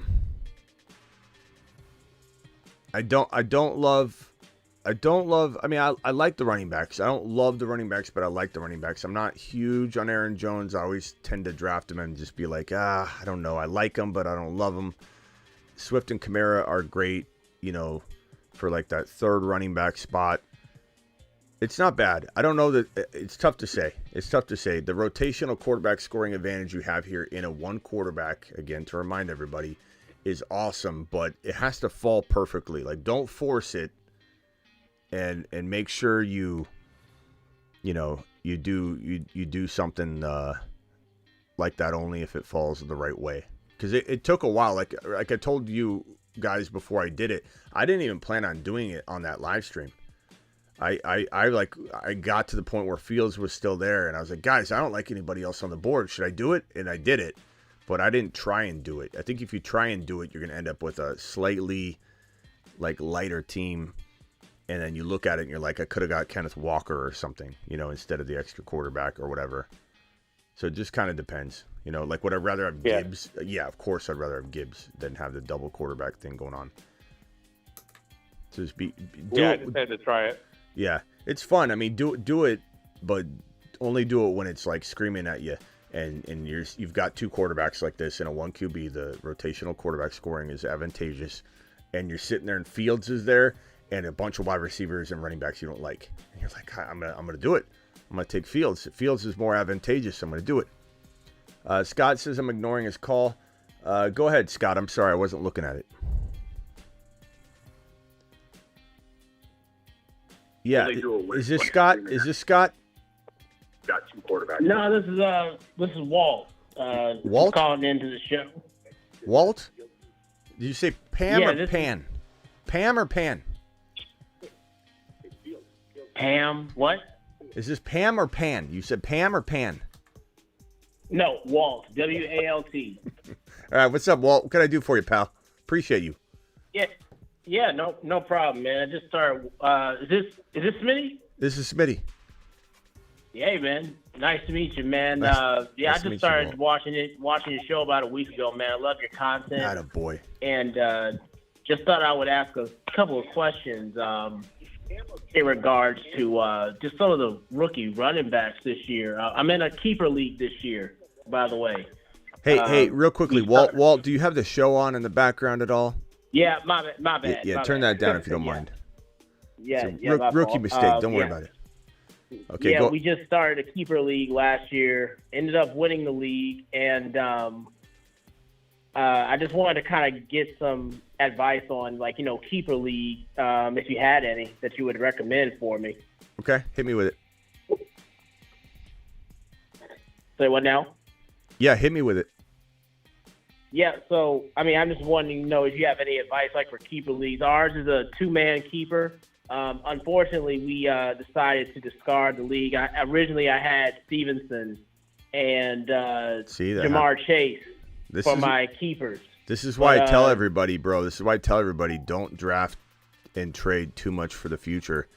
Not 9 times out of 10, but 5 times out of 10, every one of these dynasty leagues you guys are doing is going to crumble within its 4th year. It's the nature of playing in a league where people give away their future and they don't like their team anymore and they don't want to throw $100 or $50 or $200 away each year, and they quit. And you in the first year you try and salvage it. The second year it becomes harder, and that's why I don't play for 2025. I'm not saying I don't draft a younger player, but a lot of the times the younger players are the future and the now. There's very few players with this changing of the guard I always talk about that aren't young and the future and the now, But in terms of draft picks, to accumulate a bunch of 2025s and 2026 draft picks, I have people that are I've got 5 2025s, Smitty. I've got 4 2026s. And I'm like, bro, you're going to pay $100 a year and you're going to get to 2026 and they're going to fold the league, Okay. Yeah, I never thought of it that way. Just be careful. I thought I was upset about first year doing it and not getting to keep chasing Stevenson. That's interesting. Okay. Wow. So I know I'm a big fan of Bijan Robinson as well. I guess my only question is, I know that the head coach loves to run the football, and I personally could see a world where Algier could, if they wanted to try to preserve Bijan at the end of the season, where Tyler Algier could maybe get more touches than maybe we expect. Is that something that you think is realistic, or do you just think the whole season Bijan is just going to be the guy and Algier is going to become an afterthought? I don't get the scared vibes people get with Algier. I don't even understand it. Bijan is a specimen. He is arguably, that's like saying would a team dial back LaDainian Tomlinson back in the day? Would a team dial back, Christian McCaffrey back in the day? The Falcons are going to be in it to win it.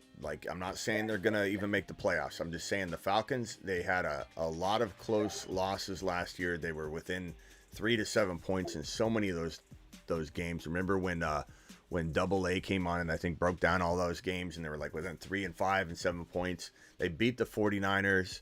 The Niners were down a few players, but it doesn't matter. This team is the number 1 projected running team in the National Football League. So number 1, there's room for Algier. Algier, it doesn't matter if Algier gets, let's say 400 or 500 yards. That's nothing. That's absolutely nothing. But will he take away from Bijan? Absolutely not. I don't think they're trying to save him or anything either. They're not gonna be we're gonna go save him. He's gonna be hungry for the ball. Anything's possible. anything's possible. Could a coach screw this up? I suppose. I mean, look at Javonte. Look how long we waited for that, and then finally they're begging a running back to be the starter, and Javonte's sitting there with an ACL tear, and Javonte would have had all the carries to himself because they were begging one running back in Denver to take over. Like, that was such a crappy feeling. Watching Denver pick up players. Like, somebody play running back for us, and Javonte would have been just tearing it up. Yeah. I love Javonte. I would have loved to watch him anything. And I don't even know what he'll be. Yeah, anything can happen, bro, with coaches. But I mean, bro, I think Bijan's gonna lead the league in rushing yards. I think he's gonna be the number one running back in carries, and he's gonna be in the top 2 or 3 in total touchdowns for RBs as a rookie.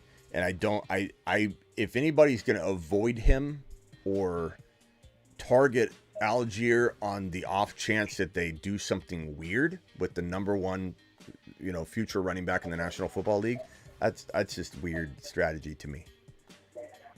So I guess that leads me into Gibbs then, because I'm high on Gibbs as well, because I don't understand how the Lions pay Montgomery for a 3-year contract.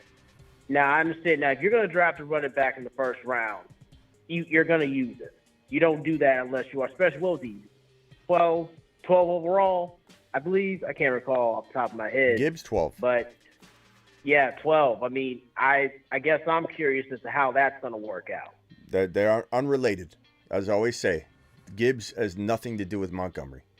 Absolutely nothing. Okay.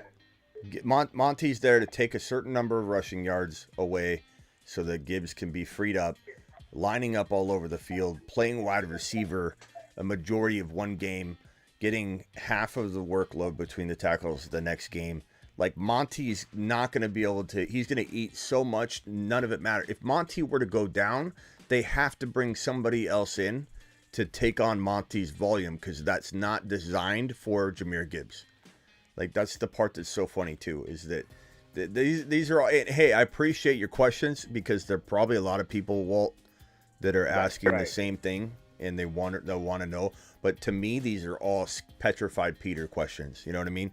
And it's good that we're attacking it, but it's like, these are all, I'm afraid of greatness, so I'm not going to go near the sun. Like, what are you going to do? Go draft some other player? It's like both these players are ready to pop, but there's a fear people have of disappointment. Clyde Edwards-Helaire busted, so that means that these guys will bust, right? I'm scared of the sun. I'm scared of taking a little bit of a gamble.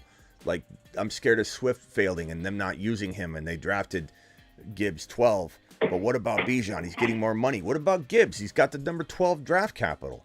And the fact that in practice they're talking about moving him all over the field. Remember that report that came out? I don't know if you were watching my show. I went live on it. It said that Gibbs was lined up in the backfield. On the very next play, he lined out wide as a wide receiver. On the very next play, he lined out at wide receiver. And when in motion, went back under center, took a handoff as a running back. They had him all over the field.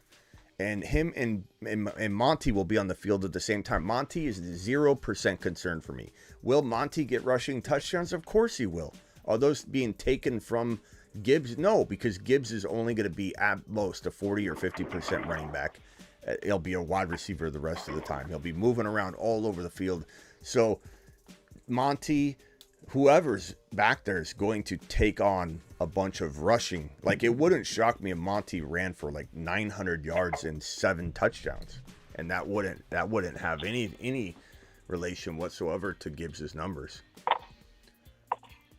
Yeah, I agree. And to be honest with you, if I get a chance to draft Bijan or Gibbs, I'm hitting the draft button, to be honest with you. I don't know what it is about Gibbs, but when I watch the tape, he gives me, in the system he's in, Austin Eckler vibes. Oh, of course. I might be crazy. I'm not saying he's going to be Austin. Hey, Eckler. are you able to watch the screen real quick? Let me play a little science. This is a little science we cooked up on why Gibbs will be top 5. So make sure you turn your watch it real carefully. Make sure you turn your volume down after you come back though. But watch this. This will explain it all to you. The science behind it. You know what I mean?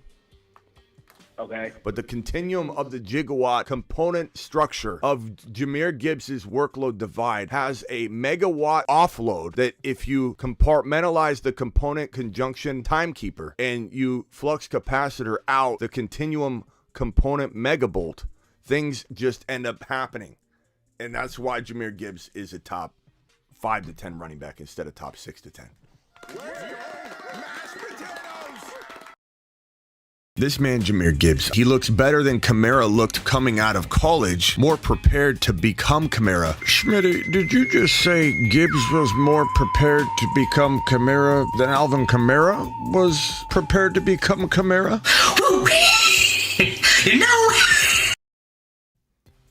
I mean, if that doesn't explain it to you, I don't know how to help you. Yeah, I didn't know you were a physics teacher also. Bro, that's a combination of flux capacitor conjunction algebra and just pure astronomical bioscience. Real quickly, guys, and you can hold there, Walt. You don't have to hang up. I have a little panel of people on here. I want to pull up these underdog rivals right now, because someone's saying Herbert against Cousins. So we're gonna look at that one, see what Ron Navy's reaction is gonna be. Let me see if I can put my screen up real quick. Give me 1 second while I try and find that. Where is it? It's here. Hold on. Michael became a member. Appreciate you, Michael, becoming a member. Russian Collusion just gifted 20 exclusive memberships. Russian, you are an absolute monster, my man. Appreciate you very much. I'm going to give you a little standing ovation right this second. I'm just trying to get this screen up real quickly. Russian, appreciate you. Guys, if you got a gifted membership from Russian, please thank him right now. This man is a legend. Okay, Russian Collusion, everybody. $20 haul. Alert. Super chat alert.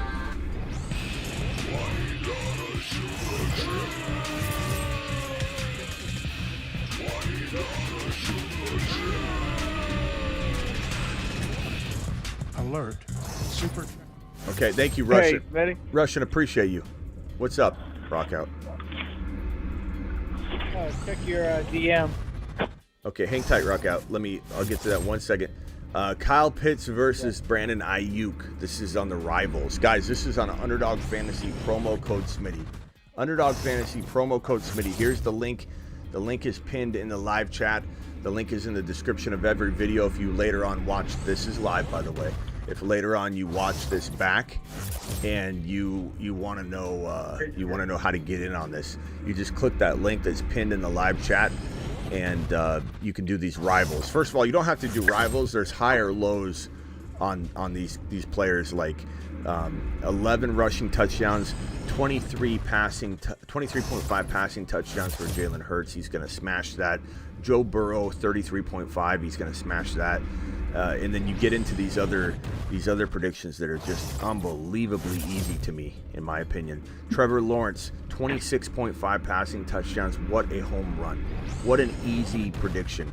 6.5 rushing touchdowns by Justin Fields. That's a cakewalk. You can do these too. Go to Underdog Fantasy, promo code Smitty, or just use that link in the live chat or in the description. 6.5 rushing touchdowns for Christian McCaffrey. That's a home run. Barkley, 975.5 rushing yards. That's robbery. They're basically Underdog saying, take my money. Take my money. Breece Hall, 850.5 rushing yards. That's crazy. So they added rivals. The rival tab was blank for a while. They've added the rivals for the season. The rival season. Oh, but keep in mind there's the adjustment right below the player. So see underneath Kyle Pitts, this is 24.5 adjustment.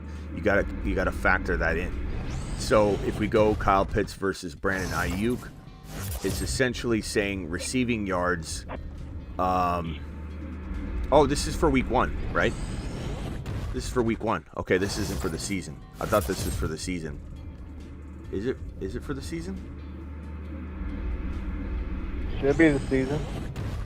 Oh yeah, it's just saying it starts at Sunday at 5:20 is when it begins.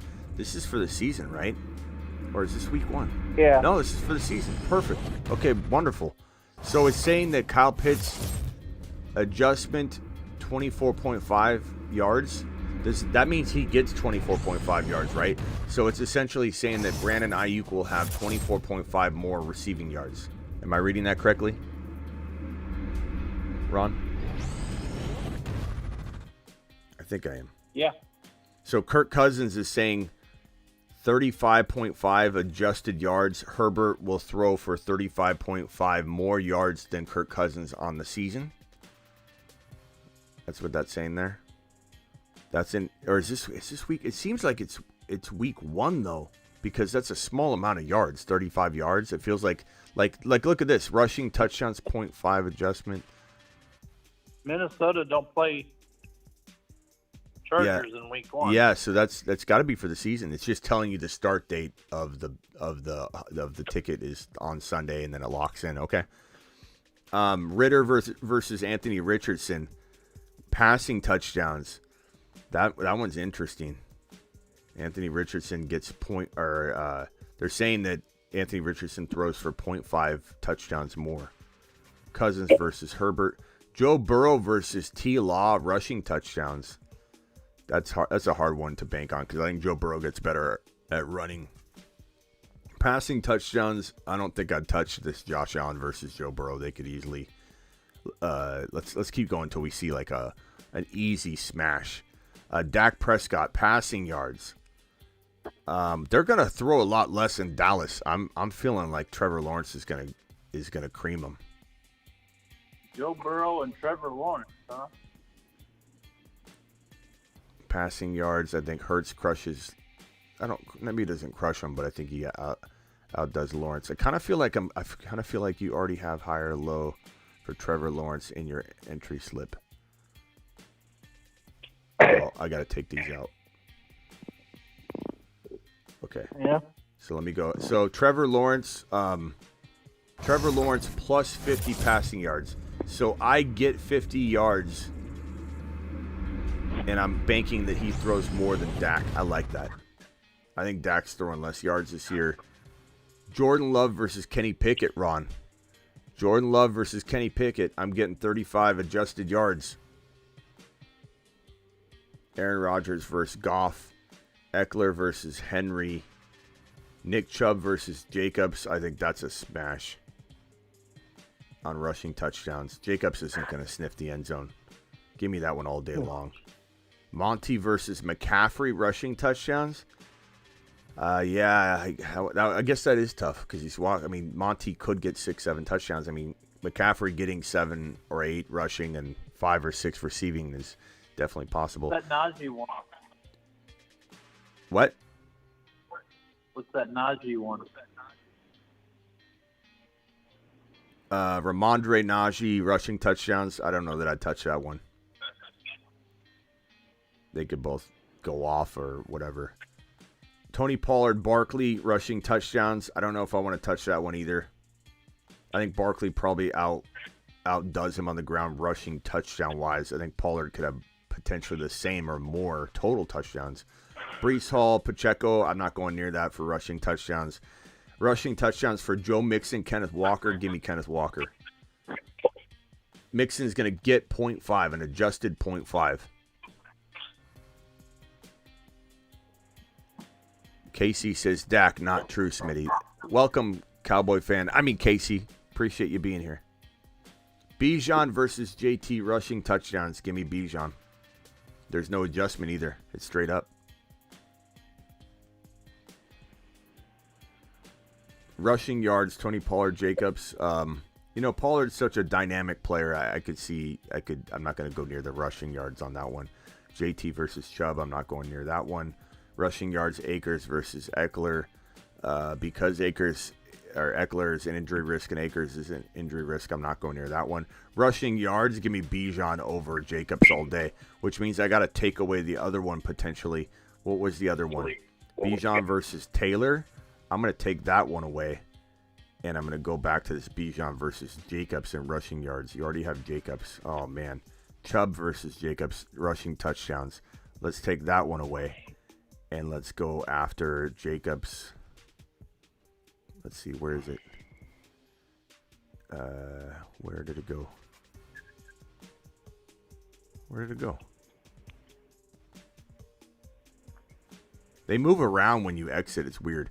Okay, Bijan rushing yards over Jacobs. Boom. Smash. No adjustment even needed. That's great. Brees versus McCaffrey. I don't think I'm going near that one. Although, I think Brees does outrush McCaffrey rushing yardage-wise because McCaffrey's such a dual threat. What was the bet you took on Walker? On Walker? Walker over Mixon rushing touchdowns. Smash. Yeah. Is this Scared Scott? Yeah. What's up, Scared Scott? Are you scared of any of these? Are you scared of any of these that I've done so far?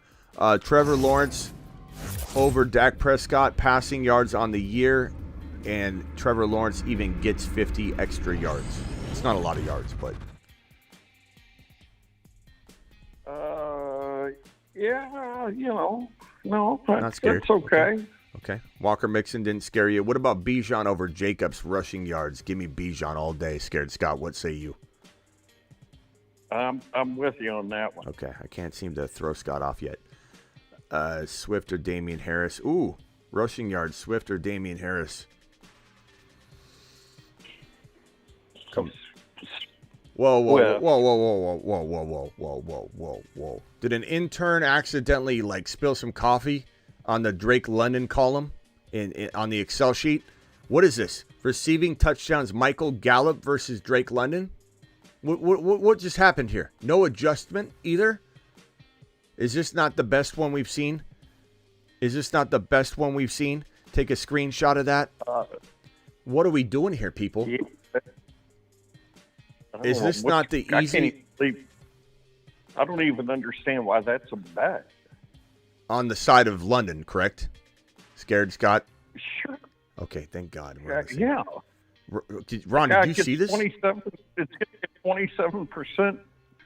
Gallup's going to be lucky if he gets 13. Guys, this link is pinned in the live chat right now. What are you doing waiting here and not going and dropping something on this rival higher low pick'em challenge right here?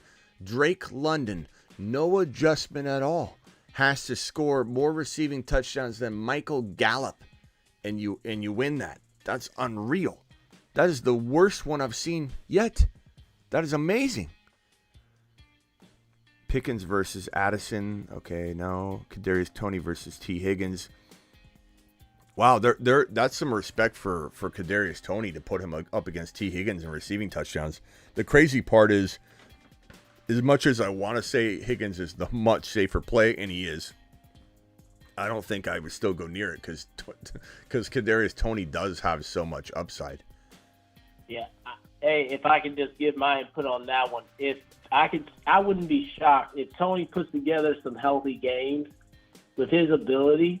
I could see him having an 8-10 touchdown, 1,200 yards season. That's why I wouldn't touch it. I think he's that explosive. That's why I wouldn't touch it, even though it does feel very disrespectful. I still wouldn't touch it. JJ versus Kelsey. Talk about respect right here. Talk about respect. Hold on, Scared Scott. Talk about respect right here. Other one. Here, Scott, go ahead. It's your show. Go ahead. What am I? I'm just co-hosting. What can I do for you, Scott? What do you need to say right now? That's almost as bad as the freaking London bet. The T. Higgins, Kadarius Toney? Yeah. No. I don't think so, bro. I don't know about that. I don't know about it being bad. I admit that it's disrespectful to T. Higgins and it feels really bad, but I still can't include it. I can't go against it because Tony's got Tony's got the upside. It's like he's a big risk, but I'm not gonna put hard-earned cash down on the table when I've got a Drake London. You know what, Scott? The fact that you just said that this is equally bad to the Drake London and Gallup one is that's a strike. That's a strike, Scott. It's whatever. Okay, hold on. Let me go through these. These are amazing. Ron, have you done the right? Scott, you're interrupting. What's that? Ron, have you done these rivals yet? These season rivals? They're amazing. No, I haven't done any of them yet. Oh, but, this one's. Hey, guess what? It's What? official. It's official. You've had to put up with me for exactly 1 year now. 1 year. Ron Navy's 1 year anniversary. Let's give him a standing ovation. Everybody. Everybody give Ron a round of applause. Ron Navy, ladies and gentlemen. Scared Scott. We've been with Scared Scott for I think 26 days. You know, Scared Scott, I do appreciate you. I want you to know that. You hear me, Scott? Yeah. Hey, Smitty, thanks for letting me join the show today, man. I'm going to head out. And Who's this? I just became a member, too, by the way. It was a pleasure talking with you. Who is this? Is this Walt? Yeah, this is Walt. Hey, Walt, call in anytime. I got you on the phone line, speed dial. You'll be able to dial right in. Appreciate you. Later, man. Appreciate that. Thanks for being Have a member. great stream. Scott, did you hear me? I said I appreciate you, Scott. Thank you. Yeah, I appreciate you too, bro. Thank you. I know I'm hard on you, but we have a drastically different opinion that rubs me the wrong way sometimes, and I sometimes let it get the best of me. But I don't think that's going to change, to be honest. Yeah. Scott, you got thick skin. That's some he had 2 games, and people are still talking about it. 8 years ago. He's still talking people about are still living. He's still talking about Kadarius Toney. Can we move on because we have bigger fish to fry? First of all, Olave over Debo for receiving TDs. I don't think Debo could possibly. Like, Debo's going to get a lot of combined TDs, but Debo's not beating Chris Olave in receiving TDs. That's one I'm very tempted to click on. But this one below it, and Ron's going to, I don't know if Ron's going to get mad at this or agree, but how are we comparing Freiermuth and Amon-Ra St. Brown in receiving touchdowns? Am I wrong to call this one out as a ridiculous, disrespectful to Amon-Ra St. Brown? I like Freiermuth, but is Freiermuth going to score more touchdowns than Amon-Ra? How many touchdowns did Amon score last year? Didn't he only have like 6? Well, he did get banged up. And that could be part of the bet here is that they're trying to assume that he gets banged up or whatever. But Amon-Ra's got no Jameson Williams. Not that he had him last year anyway, but they're going to be feeding him the rock. He had the Olave Debo bet is obviously Olave. That Debo doesn't catch. Yeah, touchdowns. we'll go back to that. We'll go back to that once. People are still looking. Those 14 touchdowns. It wasn't just the 8 rushing. He had 3 70-yard touchdowns that year. Yeah, doesn't happen. Okay, hold on one second, Scott. And, we're going to go back to that one. We're just trying to figure this one out real quickly because. And the year before, he had 3 touchdowns. Pat Freiermuth did have 7 touchdowns in 2021, so we need to put some respect on Freiermuth's name. He is a potential, 6-7 touchdown tight end. I'm not trying to devalue Pat Freiermuth at all, but Amon-Ra St. Brown feels like a lock for potentially being inside the top 5 in the National Football League this year in receiving touchdowns. I feel like this is a smash. I feel like it's a smash on Olave over Debo for receiving touchdowns. I feel like this is a smash on Amon-Ra, even though I love Freiermuth. I feel like they just nudged a tight end into the category here on accident. Because look at the respect they're giving Chase and Cooper Kupp together. They're putting cellar dwellers like MVS and Cortland Sutton together. They're putting very comparable disappointments in the making that have upside and talent, but disappointing situations in Ayuk and Hollywood Brown. Look at Mike Evans and Christian Watson receiving touchdowns. I like Mike Evans, but he's in a bad situation. That one's a very, very nice one. And you even get an adjustment. 5 and 6. You even get an adjustment of 0.5 for Christian Watson over Mike Evans. I love that one. A.J. Brown, Garrett Wilson, I wouldn't touch that one. Lazard, Thielen, I don't care. Tyler Lockett and Andrews receiving touchdowns. I kind of feel like Andrews is the play there, but there's too many other great ones to have here. Hawkinson. I would have liked to see Watson and Amon-Ra against each other. That would have been a nice rival. DJ Chark and Cortland Sutton. Poor Cortland Sutton. He's getting paired against DJ Chark. Ingram and Nico Collins receiving yards. I think Ingram smashes Nico Collins in receiving yards. Are we? What are we doing here? What interns running this show? Ingram's gonna crush Nico. Debo, DJ Moore. That's more along the lines of an argument there. You know, Jahan Dotson and Lockett. I'll take Dotson, but I could understand that one. McLaurin, Hollywood Brown. I could understand that one. Elijah Moore, Sky Moore. Very, very comparable. A.J. Brown and Garrett Wilson. Again, that's a very tough one to go near. Marvin Jones, I don't care. Quentin Johnson, Zay Flowers, too risky to even go near that. Receiving yards, Kelsey Lamb. Yeah, that one I wouldn't go near. Freiermuth and Gallup receiving yards. There's another one, Ron. I mean, what's Gallup done? I don't understand where this Gallup talk's coming into play. What are we talking about Gallup for? Injured half of last year. He's always injured. Okay, you see the guy who leaped over a fence last offseason and hurt himself again? It's like, what is he doing in practice? Hodgins. Yeah, I think and Travis just hit on it. Nico Collins probably end up with more yardage than Ingram. But we don't know that because it's a new quarterback. Stroud's a new quarterback, but he's really accurate, and we don't know how he's going to use Nico Collins. I could understand the stance, but I'm taking because it's a tight end against the wide receiver. Yeah, tight ends usually catch short. We're talking about a guy that's going to pull in a boatload of yards this year. But Chase and Adams, I can understand why somebody thinks through garbage time maybe Carson Wentz comes in, or maybe O'Connell, the backup tight end, actually comes in and throws a lot of yardage to Devontae Adams. And so I could see where someone might say Adams has more yardage than Chase, but I don't agree. And it's so much so because I hate this situation in Las Vegas, and I think that Adams is probably going to be out for like the last 5 or 6 games on an injury, and he just sits out to keep himself healthy. Because why would you come back and fight? It's like give me that one.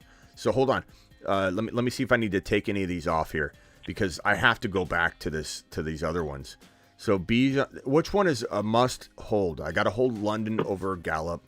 I can also do more than one. So let's just drop for an example, guys, every dollar gives you $20 if you do a five pick 'em high or low slip. And on the slip, you got to get all 5 of them right unless you click this insurance button, which gives you half the money. And if you uncheck it and you go back to not having the insurance, it gives you 20 times multiplier if you land, and you have to land all 5 of them if you don't click that insurance button. So you have to get all 5 of these. So every dollar is $20. So if you do it $10, it's $200. So if I hit submit on this, boom, this is done. $10 ticket pays me $200 if I land these. So Trevor Lawrence, 50 adjusted yards he gets against Dak Prescott. Kenneth Walker, 0.5 rushing touchdowns goes toward Mixon against Kenneth Walker. Bijan Robinson versus Josh Jacobs in rushing yards. No amount of yards is given to either one in an adjustment. Oops, I just made that go away. And then right here, Drake London, no advantage whatsoever to either player who has more receiving touchdowns. London and Jamar Chase over Devontae Adams in receiving yards. That was a smash. So let's go back and do another one of these. The link is in the description if you want to do these along with us. I'm going to go Jamar Chase on this one again. I'm going to go. I'm about to put mine in. I mean to be interrupting Ian, but that's who I am. I'm about to smash this. Do you want to hear my picks? Yeah. Real quick. Go ahead. Make it fast, bro. Bucks. Make it fast. I got $20 in. The payout's $400 if I get it right. Okay. I got Jared Goff getting higher than 25.5 touchdowns. We're in the middle of rivals right now, though, Ian. So this is a little inconvenient, I must say. But go ahead, hurry up. Speed it along, Ian. I thought you were on picking highs and lows. We are, but we're in the middle of rivals right now, Ian. But go ahead. Make it snappy. We'll listen to it. We'll give you our opinion. Quick.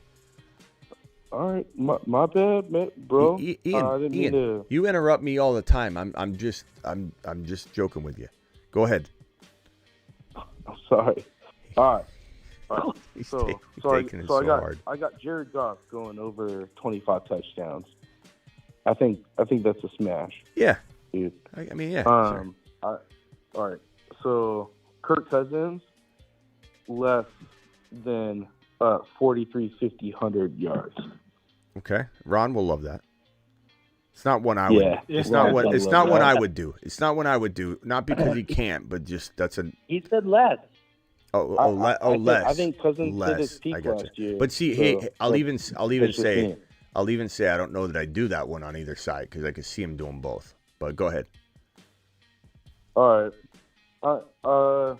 I'd say Eckler gets more than 4.5 receiving touchdowns. Okay. I mean, that's kind of like what he does. Kind of gets receiving touchdowns, so he's really good at it. So I say he's going to get at least 5 of those. Okay. All right, this is Perrine in Denver. This is the weird one. Gets over 600 rushing yards. Okay. All right, Ian. And then Ian, you got to speed it up, bro. It's like pulling teeth here. And then Brees Viewers Hall are dropping. gets over 850 rushing yards. I like it. Smash it. Go ahead. I like it. You lost the Kirk Cousins. I'll tell you that now. Better buy insurance. I know. I'm saying I like it because I'm just trying to move on. It's not bad, bro. I told you my opinion. I wouldn't go near the Kirk Cousins one. Oh, now you're hurting my feelings. Sorry. Yeah. That's right, Just, Ian. Ian, you're a tough guy. You can power through it. Ian, rather than me hear your whole ticket, just tell me your favorite, one or two. Go to the rivals, Ian. Click the rivals tab and tell me what your favorite one is. Here's what I love. This is another one I'm going to put down right now. Nick Chubb adjusted 0.5 rushing touchdowns over Josh Jacobs, who's going to be just looking like through binoculars at the end zone. He's going to be like, where's the red zone? Oh, there. I forgot what that feels like to be near there. Give me Nick Chubb. And Nick Chubb didn't even rush for a single rushing touchdown during his... Money. What? Get through him. Let's go. What? Let's go. Snap it up. Get faster. This is my show, Ron. I could go any pace I want. Oh, but he's looking through the binoculars, and he's saying, "There's that end zone." And this is coming from an argument of somebody that says, "I don't know how many rushing touchdowns Nick Chubb's going to get because this man didn't rush for a single touchdown during the entire 6-game span that Deshaun Watson came back." So I'm still smashing this because I think he'll score more touchdowns on the ground than Josh Jacobs. Drake London, I got to include this one in every single one I do, or almost. I mean, injury could take him out, and maybe I don't put him in every one. Olave over Debo, receiving TDs, feels like a smash. Watson over Mike Evans and receiving TDs with a 0.5 adjustment in his favor. And Jamar Chase, 25-yard adjustment in his favor over Devontae Adams. And again, every $10 is $200. You can just do a bunch of variations. You don't have to do a $40 one, or I know, Ron, you do a lot of 20s. That gives you $400. I like to do a lot of variations of the $10 one and just take one guy out, put another one in, and just give me like variations of what I'm really feeling.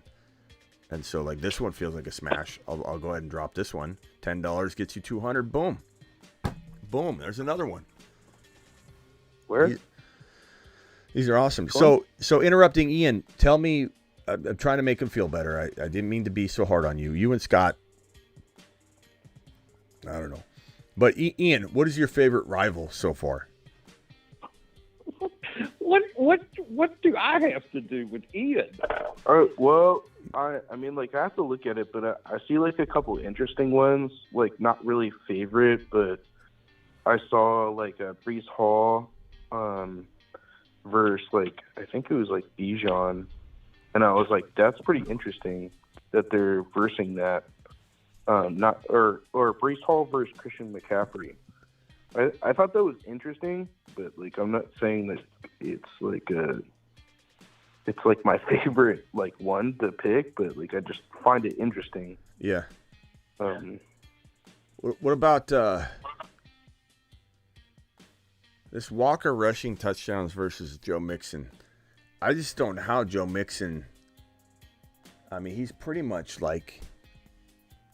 Is Joe Mixon not done? I mean, does anybody in here feel, especially on the phone line, that wants to speak up, feel like Joe Mixon is going to have a good year? I think Scared Scott kind of likes him, right? Is that right, Scared Scott? No. Okay. No, I think he's fucking washed. Okay. Hey, I feel like that's going to be like Alvin Kamara 2.0. Hey, you got Louis Mango in here. He must be a Mingo fan. Wants to know if you shine the top of your head. Do I shine the top? You of know my what head? You know what that bet's telling me? That they don't think Walker's going to start the entire year. Well, they can think whatever they want. This is some guy sitting in a cubicle trying this out for the first time this year, so I'm good. I'm good with it. That doesn't mean much to me. It's not like there's a lot going on behind the scenes right now on this. This is the first time they're rolling this out. Like this Drake London thing is phenomenal. Like let me see Gallup over Drake London. If you put what do you get on oh, you have to do more than one? You got to do 3, right? Or you have to do 2. I thought it was 2 minimum. 2 minimum? Okay, what was the other home run? The other absolute home run. St. Brown over Friar. St. Brown over Friar feels like a home run. Mike Gallup over Pat Fairmouth, the tight end. So for every $1, you get $3 when you do just 2. So if you were to do a, let's say, a $20 2-person one, this is Drake London over Gallup in receiving touchdowns and St. Brown over Freiermuth in receiving touchdowns. You do $20, it'll get you 60. That one's interesting. Because like that's one where I might put a whole bunch more money on it, like $100, or something like that. If you put 200, that give you 600. And that just feels like more of a lock. Although injury can take you out, but every $10 you get 30. That one feels. Don't forget the amount of speed on that Detroit team, just like there is on Pittsburgh. It can go either way. On which one? I mean, on the Freiermuth and Amon-Ra one, I mean, it could go either way. Because, look, last year you had what's his name, with 17 touchdowns, Williams, 17 touchdowns, and it takes up a lot of. Now you got Gibbs and you got Montgomery there, and Amon might not get as many touchdowns. Well, even if he doesn't, then it's gonna be really close. That's what I'm saying. Is like Freiermuth could have 6 or 7 TDs, and he's a very good tight end, but I just think they shouldn't be putting him in a rival matchup against Amon-Ra. This is not a bad thing about Freiermuth. It's just misplaced. I think St. Brown, if he misses 5 games, is gonna tie him. I'll see. So that's Smitty. I think they use like RNG for some of this stuff because I had Pittman versus a Pat, same thing. Pittman versus what? I had the same thing. You have Amon St. Brown versus Pat. I had Michael Pittman versus Pat. Same. See, I think Michael Pittman could outscore, or Pat Freiermuth could outscore Pittman. I mean, St. Brown's a whole different monster, in my opinion. Hey, Ron, you can couple these, I think. You can go with rivals, or you can mix and match. You can go higher, low, or rivals. So if I take out... No, I'm going to keep those. I'm going to go T-Law. Yeah. Oh, my God. I think so. Let me just go through it and see if I can do it. I think you can mix and match them. So I'm going to go for the other easy smashes, Sure. like Trevor Lawrence. I don't know if I'm going to keep that one. There's so many good ones in here, like Breece Hall, 800 yards rushing. That's crazy. 850 rushing. Go Breece Hall there. Bijan, that's such a good one. Bijan's going to score or rush more than 1075 on the ground, but I'm gonna go looking for another one because there's a couple that are just home runs, absolute smashes, man. Let's see here. I think it's in the wide receiver. Oh, Gibbs 580. Okay, so look at this one. This one's amazing. I got St. Brown over Pat Freiermuth on season-long TDs. Freiermuth gets a 0.5 adjustment. I've got London over Gallup receiving TDs, no adjustment. Breece Hall, 850 rushing yards. Gibbs, 580 rushing yards. And Trevor Lawrence over 26.5 passing touchdowns. And if I put $10 into that, that's $200. You can mix and match them. You can mix and match the rivals. Look at this. Look at this slip right here.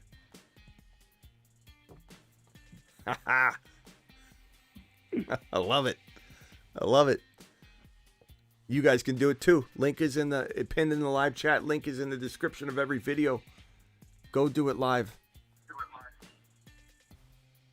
I didn't know you Why do I have this weird going to be doing this all night long? I can't believe you can mix and match these. That's unreal. Calvin Ridley, 855 yards. Come on. Over that. 855. Drake London. I want that Drake London over on the other side, so I'm going to leave that one alone. So you can't take Drake London twice. So I'm going to leave that one. Where's Christian Watson? Where's Christian Watson's 850 yards or whatever? Where is it? There it is. 850 yards over Christian Watson. Do it live. Do it live. Kadarius Toney, 5.5 receiving TDs. This is pretty bad too, though. Like 5 touchdowns for St. Brown. You know, that's what's driving the rival number as well. But like, they don't think he's going to get 6 touchdowns like that. I don't know what's better, doing the rival or just putting it all on Amon-Ra's, plate and saying, give me 6 touchdowns. I think you're making Amon-Ra a touchdown guy, and he hasn't shown that yet. He was injured last year, though, Scott. Like, if you want to argue he's injury prone, then you can. But I mean, this guy is he's a potential. Let me pull up his. I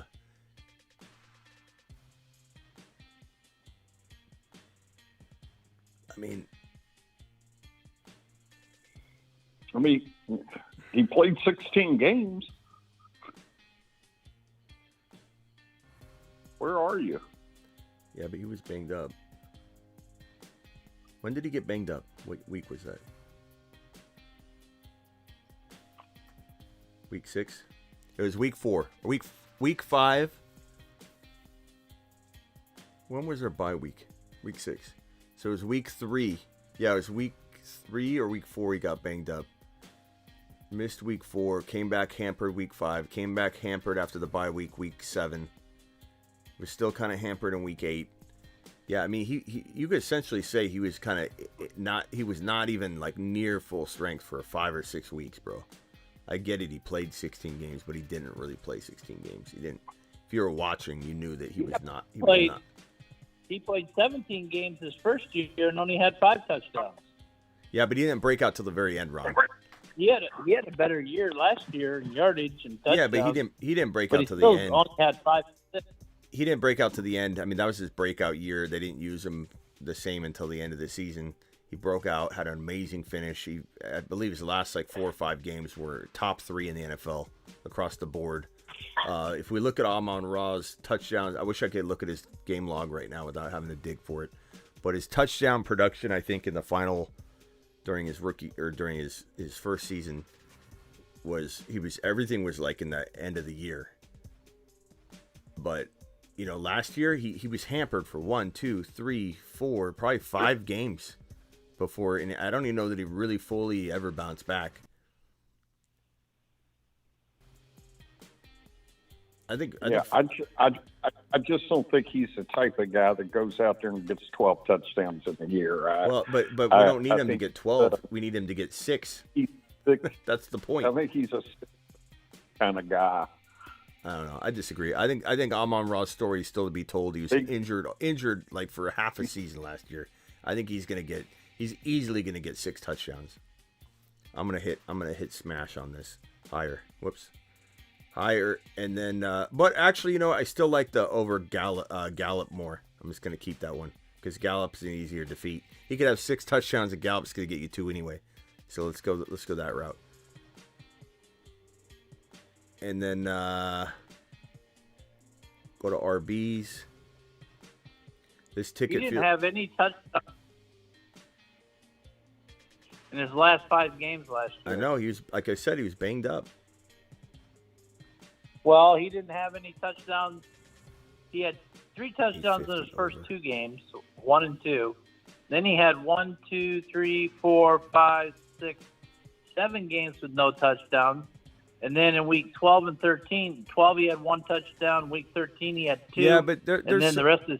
There's so many factors in that. Like I said, he's injured for majority of the year. Really, he never really bounced back. He was injured. He was banged up all year. He's struggling with the ankle, and then on top of that, like Amon-Ra got tackled like near the 1 yard line. I can't count how many times. Man, that's a big reason why Jamal Williams had 17 touchdowns.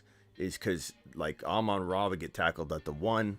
There's all kinds of times where he should have scored touchdowns. But Smitty, if you look at it though, right, on his non-touchdown, he was getting yardage. He just wasn't getting touchdowns. He got 73 yards. He got 69 yards, 59 yards, 119 yards, no touchdowns, 76 yards, no touchdowns. 68, no touchdowns, 76, 76. I mean, he was getting the yardage. He was getting the targets. I just think he's a touchdown He just guy. wasn't getting touchdowns. I disagree. I think he's going to be a touchdown. I think he's going to be a 9 to 12 touchdown guy. He was getting the targets and the yardage. He wasn't getting the touchdowns for some reason. Ron, I hear you. But I don't agree that that's the trend. There's a lot of factors last year. A lot of factors. Tackled at the 1 yard line. 17 rushing touchdowns went to Jamal. There's a lot of reasons. Same thing with ETN. ETN and Amon-Ra. Deontay didn't even have touchdowns last year. ETN and Amon-Ra, the most unlucky players with touchdowns last year. So many touchdowns got left on the table for both of them. Well, Deontay didn't even have one. Let me find this game log here. I just don't think that's as clear as you think it is. But I grant you, he's going to have a lot more opportunities than Freiermuth. But they look for youth in the end zone. So just to give you an idea of what I think we're dealing with here, because I think you guys are looking at last year and you're putting too much focus on it. Here is Amon-Ra's final game log walking out of the 2020 season, his breakout season, 2021 season. This is when Amon-Ra put himself on the map. He was a touchdown monster. He was a touchdown monster. He wasn't just okay. He was a touchdown monster. This is his final stretch of games. This is his final stretch of games here. He had a touchdown in all of his last 4 games of the season in 2021. He had 109 yards, 111 yards, 91 yards, 90 yards. I believe he also had a rushing touchdown. Let me see if I can find his rushing touchdown. Him and Justin Jefferson were the 2 best receivers in the league walking out of 2021. And touchdowns were that category as well. So you could look at last year, like I said, and say, hey, the numbers on the spreadsheet tell me he's not a touchdown guy. Or you could say, in the short amount of time that I used Amon-Ra St. Brown, he was scoring touchdowns with He was scoring touchdowns with everybody and scoring yardage with JJ and scoring fantasy points with JJ. So I get the argument. I understand it. But Amon-Ra, and here's actually, let me screenshot this. If you include the Minnesota game, look how many touchdowns this guy's scoring. Let me see if I can get rushing touchdowns. He had a rushing touchdown against Seattle too. So there's an extra touchdown here. He's a touchdown. He's a potential touchdown monster. I'm telling you. He had a touchdown against Minnesota, Then he didn't have a touchdown in 12-12 against the Broncos. Had a touchdown against the Cardinals. Had a touchdown against the Falcons. Had a touchdown against the Seattle Seahawks. Had a touchdown against the Green Bay Packers. That's 1, 2, 3, 4, 5. Include the rushing touchdowns. 6 touchdowns in 1, 2, 3, 4, 5, 6 games. 6 total touchdowns in 6 games. That's how he finished the season. And so, yeah, you can look at last year. I get it, and I understand you guys wanting to do that. I don't blame you. But I just disagree 100,000%. I think this guy's very, very capable of being a top 5 touchdown scoring wide receiver in the National Football League. He ain't going to beat Christian Watson. It's your money. Yeah, it is. It is. Okay, here. I know, Scott. I know how you feel. I can hear your voice cracking in the background. I know how you feel about it, but I just explained it to you. I think my logic's pretty good. I think I got some statistics to back up that he was one of the best scoring wide receivers in total touchdowns and receiving touchdowns in the National Football League the moment the Lions decided to use him. You said don't. Yeah, but here's the thing is, you just said don't you go back to last year, but you went back 2 years. But Ron, he was injured. He was injured last year. That's what I'm trying to tell you. Go to his healthy stretch. He just wasn't getting the touchdowns. That's my point. I heard you. But you want to also look at something?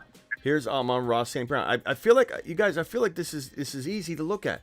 I feel like this is easy. This is not hard, difficult stuff. On top of that, if you want to look at when he was healthy, Amon-Ra St. Brown, how did he start out the season in 2022? How did he start it out? 64 yards and a touchdown. 116 yards and 2 touchdowns. 3 touchdowns in the first 2 games. Right. And then he got injured, Ron. And then he got injured. So he played injured the whole year. Okay. He started off the season. He started off the season as arguably the number 1 wide receiver in the National Football League. Injured for the rest of the year. He played injured the rest of the year. What you said. But look what he did. So he came back. He came back for week 12 and 13 and scored 3 touchdowns, 1 in one game, 2 in the other game. So he's completely healthy that week, those 2 weeks, and then he was injured again for the rest of the year. Yes. I'm telling you, he played hampered the rest of the year. Yes. I mean, when you come out of weeks like, what was it, 12, 13, 14, 15, 16, as arguably the number 2 wide receiver in the National Football League, arguably is the number 1 or number 2 touchdown scoring wide receiver in the National Football League in your 5 or 6 game stretch where he broke out. That was when he started getting used. He was number, listen, Scott, listen. He was number 1 or number 2 in the National Football League in pretty much all categories with JJ. It was him and JJ coming out of 2021 when he was used, when he was healthy. And he comes into 2022 on the same pace, which I just showed you. This pace, picking up exactly where he left off. 12 targets, 8 receptions, 9 receptions, 64 yards, 116, 1 touchdown, 2 touchdowns. Then he gets hurt and plays hurt all year. I'm just telling you, when he's been healthy, he's been atop the league in almost every category.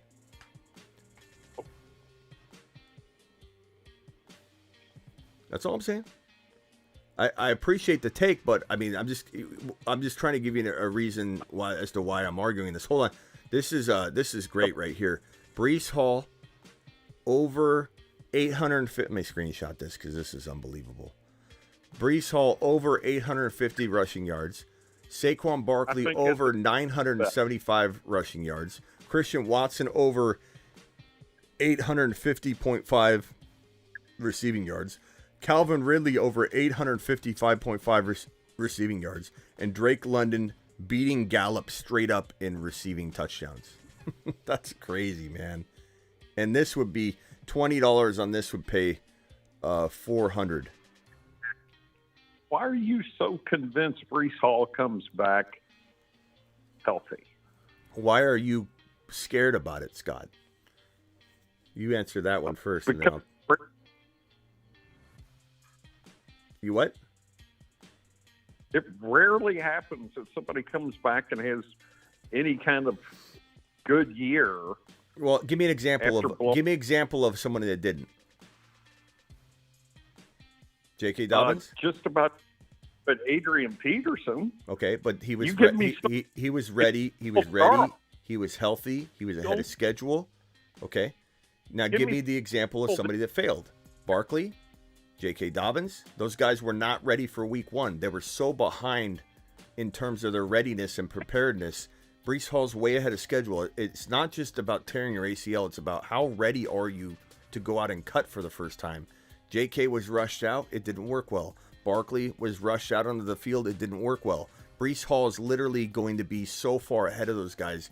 It's more of a question of will he be almost full go during the start of like July or late July, definitely August 1, not, hey, it's September, have you cut yet?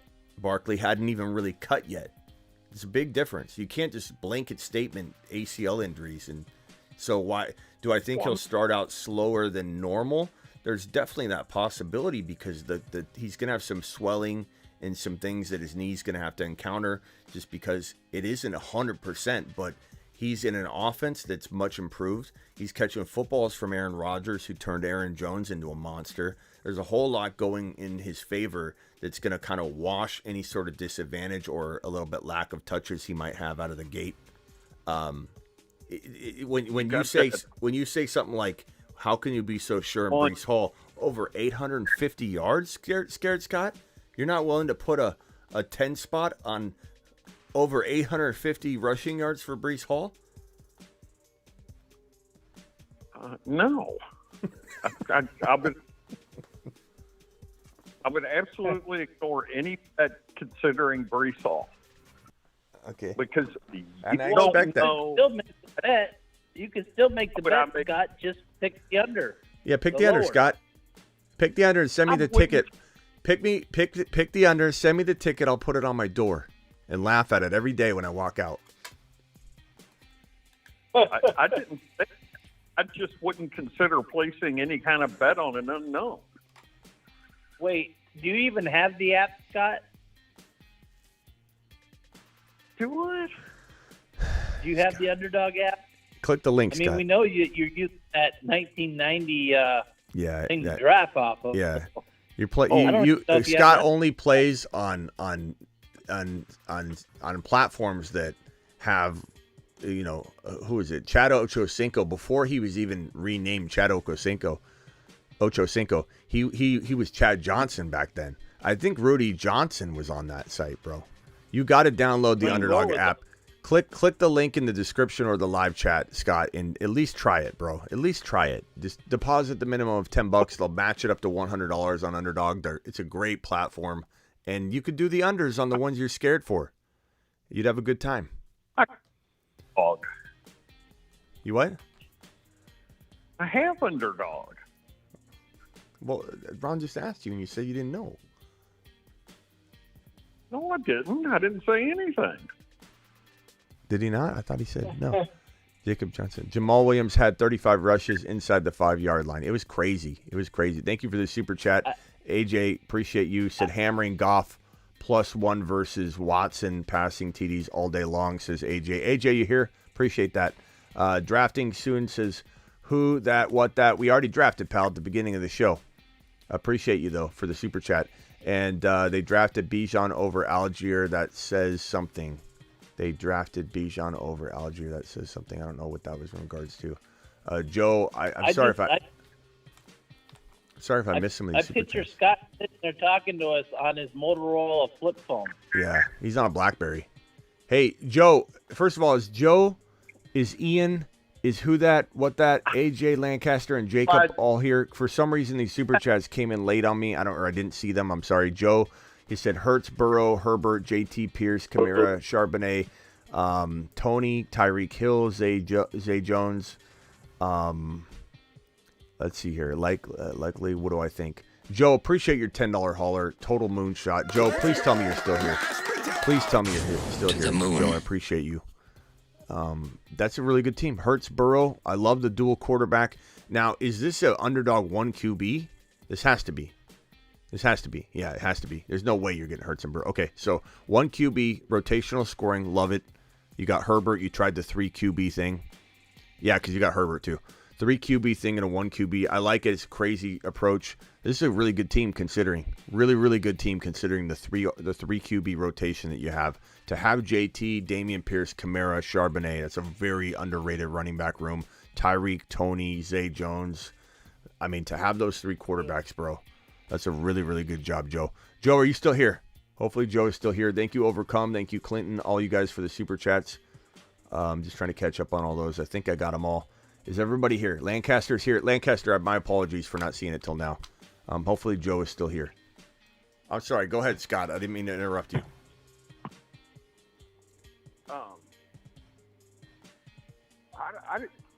I don't even know what I was saying. I think it was about that that league like has high stakes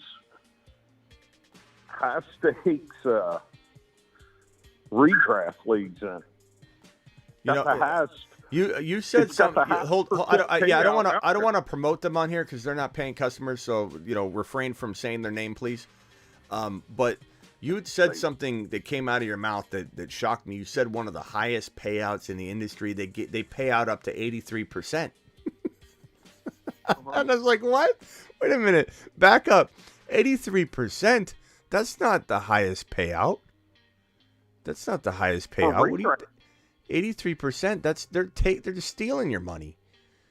What do you mean? 83%. Yahoo, like 77 or something to that effect. It's pretty much like first place take all. Second place gets some. You're saying like 83% goes to first place, you mean? Like the highest payout to first place? Okay. Well, all I know is that like I don't know. Takeout. I don't know.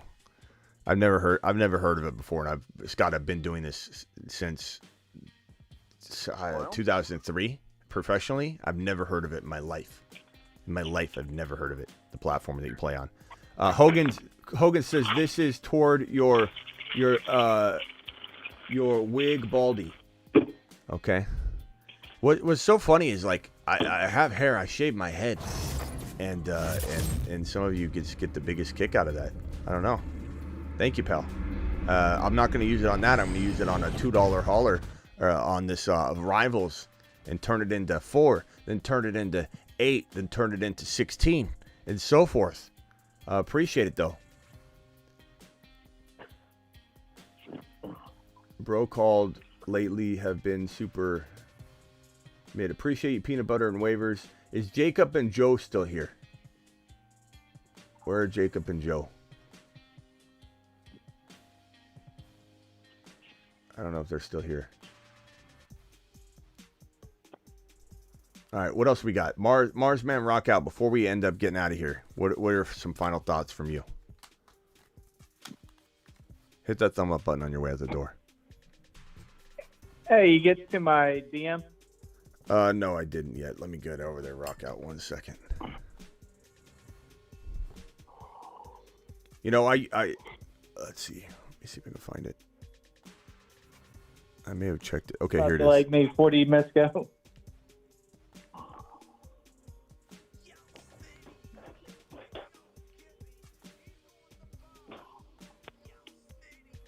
Hold on. I got my volume's like down.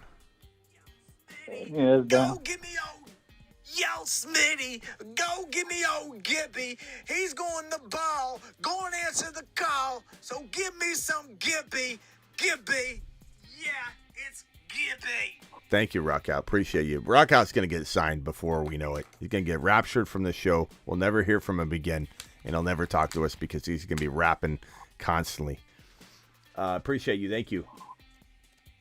Yeah.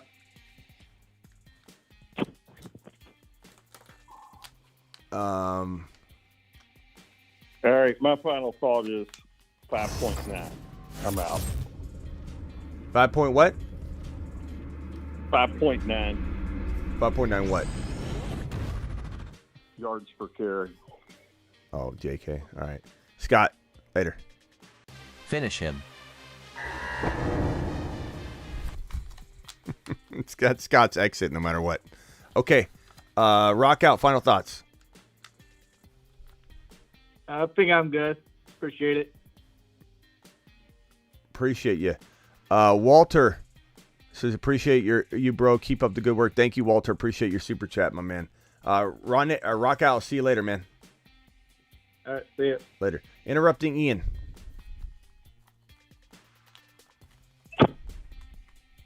Interrupting Ian. Final thoughts.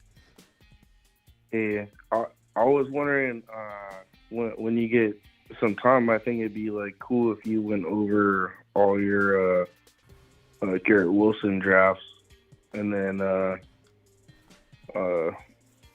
don't know, something like that. We got 30 to 40 Garrett Wilson drafts. I can't go over all those, but well, I figured like you probably like throw each one on the screen like real quick or something.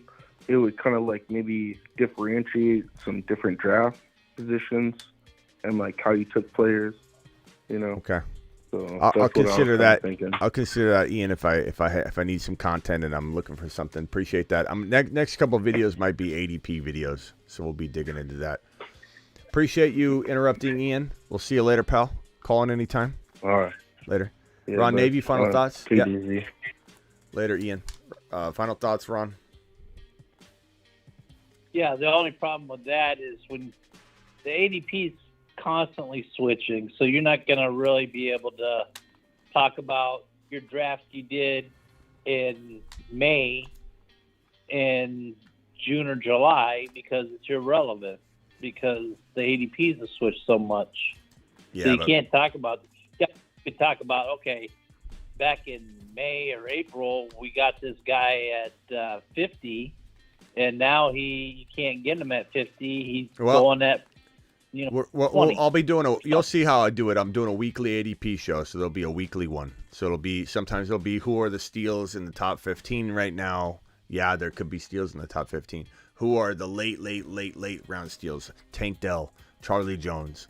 There's a lot of stuff that you can hit on ADP. I mean, some of it will be cautionary, like, hey, this guy could move. Hey, Gibbs is still going at 4th round value. That'll probably be something that gets talked about very, very soon because it's going to change. So there's a lot of applicable ADP info. That's why I'm going to do a weekly show on it. Because ADPs, especially on my site on thefantasyfootballshow.com, ADP data is always sought after, which I need to update that data.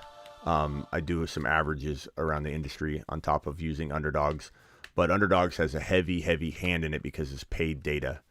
But there's ADP rankings are always a big hot topic on my site. But so I'll hit it in a way you'll enjoy it. Like, definitely going to be talking about this could move. This will probably move. Get this while you can. That's going to be the whole point. ADP videos are never about, hey, this is going to stay put all year. It's always about, oh my God, like, why is this player sitting there? Start grabbing him because a month from now it won't be that way. That's kind of the whole point of them. Is what you're saying is the whole point. When are you planning? I mean, I guess in maybe August would be probably the best. But when are you planning on doing the Mars and Moon Man league drafts? Yeah, August. Probably. I think we'll probably do it like maybe the first week in August or the second week in August and third week in August. So back to back. And the Moon Man cards, I haven't sent the Moon Man cards out to anybody watching it because we still got maybe a spot or two left that I'm deciding between a few. There's a long wait list that I'm going to dig into, so hang tight on that. But yeah, we'll do it in August. I'll announce it. We'll set a date that everybody can make, and I'm going to put everybody into an Instagram chat, and I'm slowly doing that. There's like, I don't know, 10 or 12 people in it so far, I think. All right, Ron, I'll see you later, pal. See you tomorrow. Are you going to do a fast draft or a slow draft on those? We'll do a live draft, a live minute timer. Okay. Yeah. Sounds good. Yep. So everybody's gonna have to make the draft. I suppose we could do a slow draft. I guess, but I don't know. I mean, maybe we do a slow draft. I don't know. I'd like to do them live. I think it'd be a fun event. So I think we'll do them live. Live. Yeah. So. All right, bro. Appreciate you. Later. All right, later. Have a good. Give me. Let's see. Yeah. Anybody causing So who's causing problems in the chat? You know, my moderators know what to do. If somebody's out there, like Travis knows, if somebody's out there causing so much problems in the chat, they're just trying to be a jerk or whatever, Travis will take care of it. And I give Travis authority, you know, and Travis can DM me if he needs to get approval for something just because he's unsure. But yeah, if you're going to cause problems in the chat, the mods are going to, eventually you're going to be, blocked from being able to drop messages because like there's no room for that. There's no room for being just a complete, divider in the chat. So Travis, do what you got to do. Obviously try and give people warnings first.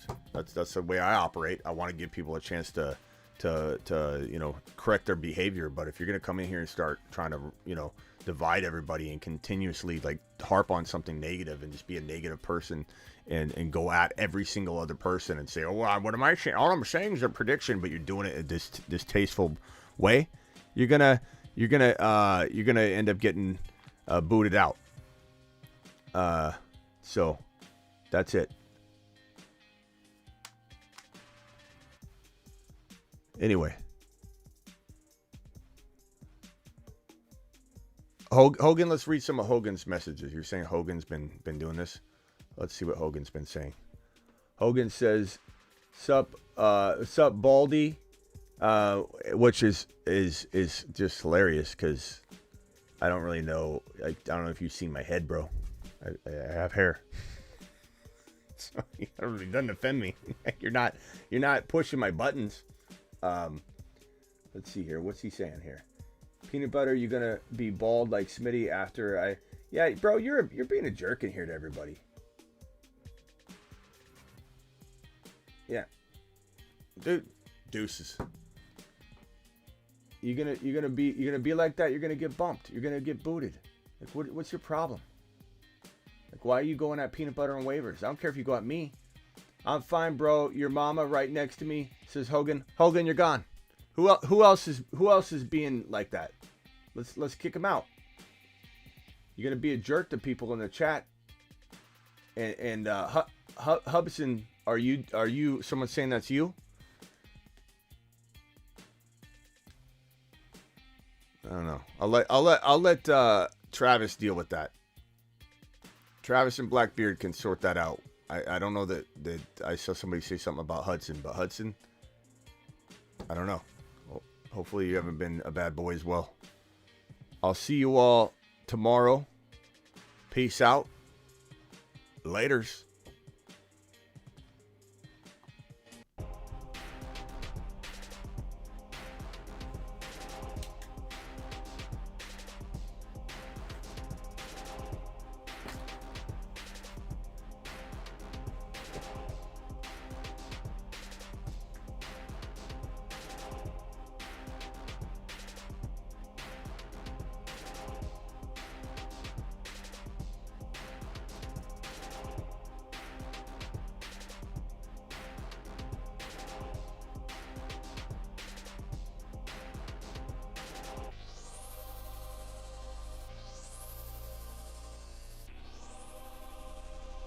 Yeah, I took care of it, Blackbeard. Both are out.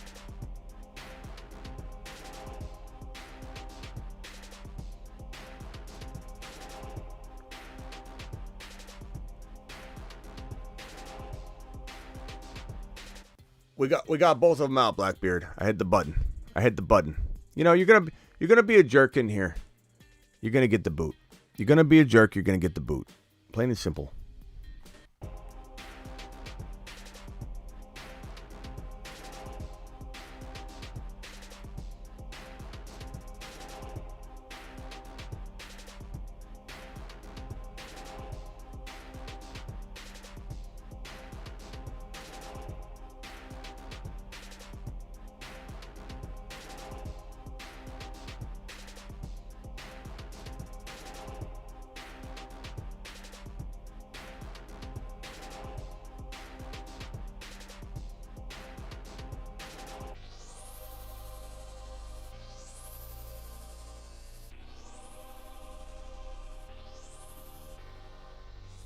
The Four Horsemen. Drafting chase in round 1. Haul in 2. Burrow in 3, London in 4, try Gibbs in 3, Burrow in 4, Wilson in 2, no problem. Combinations of these monsters will give your league mates nightmares, especially Bijan 1, Alavi 2, Burrow 3, and Gibbs 4.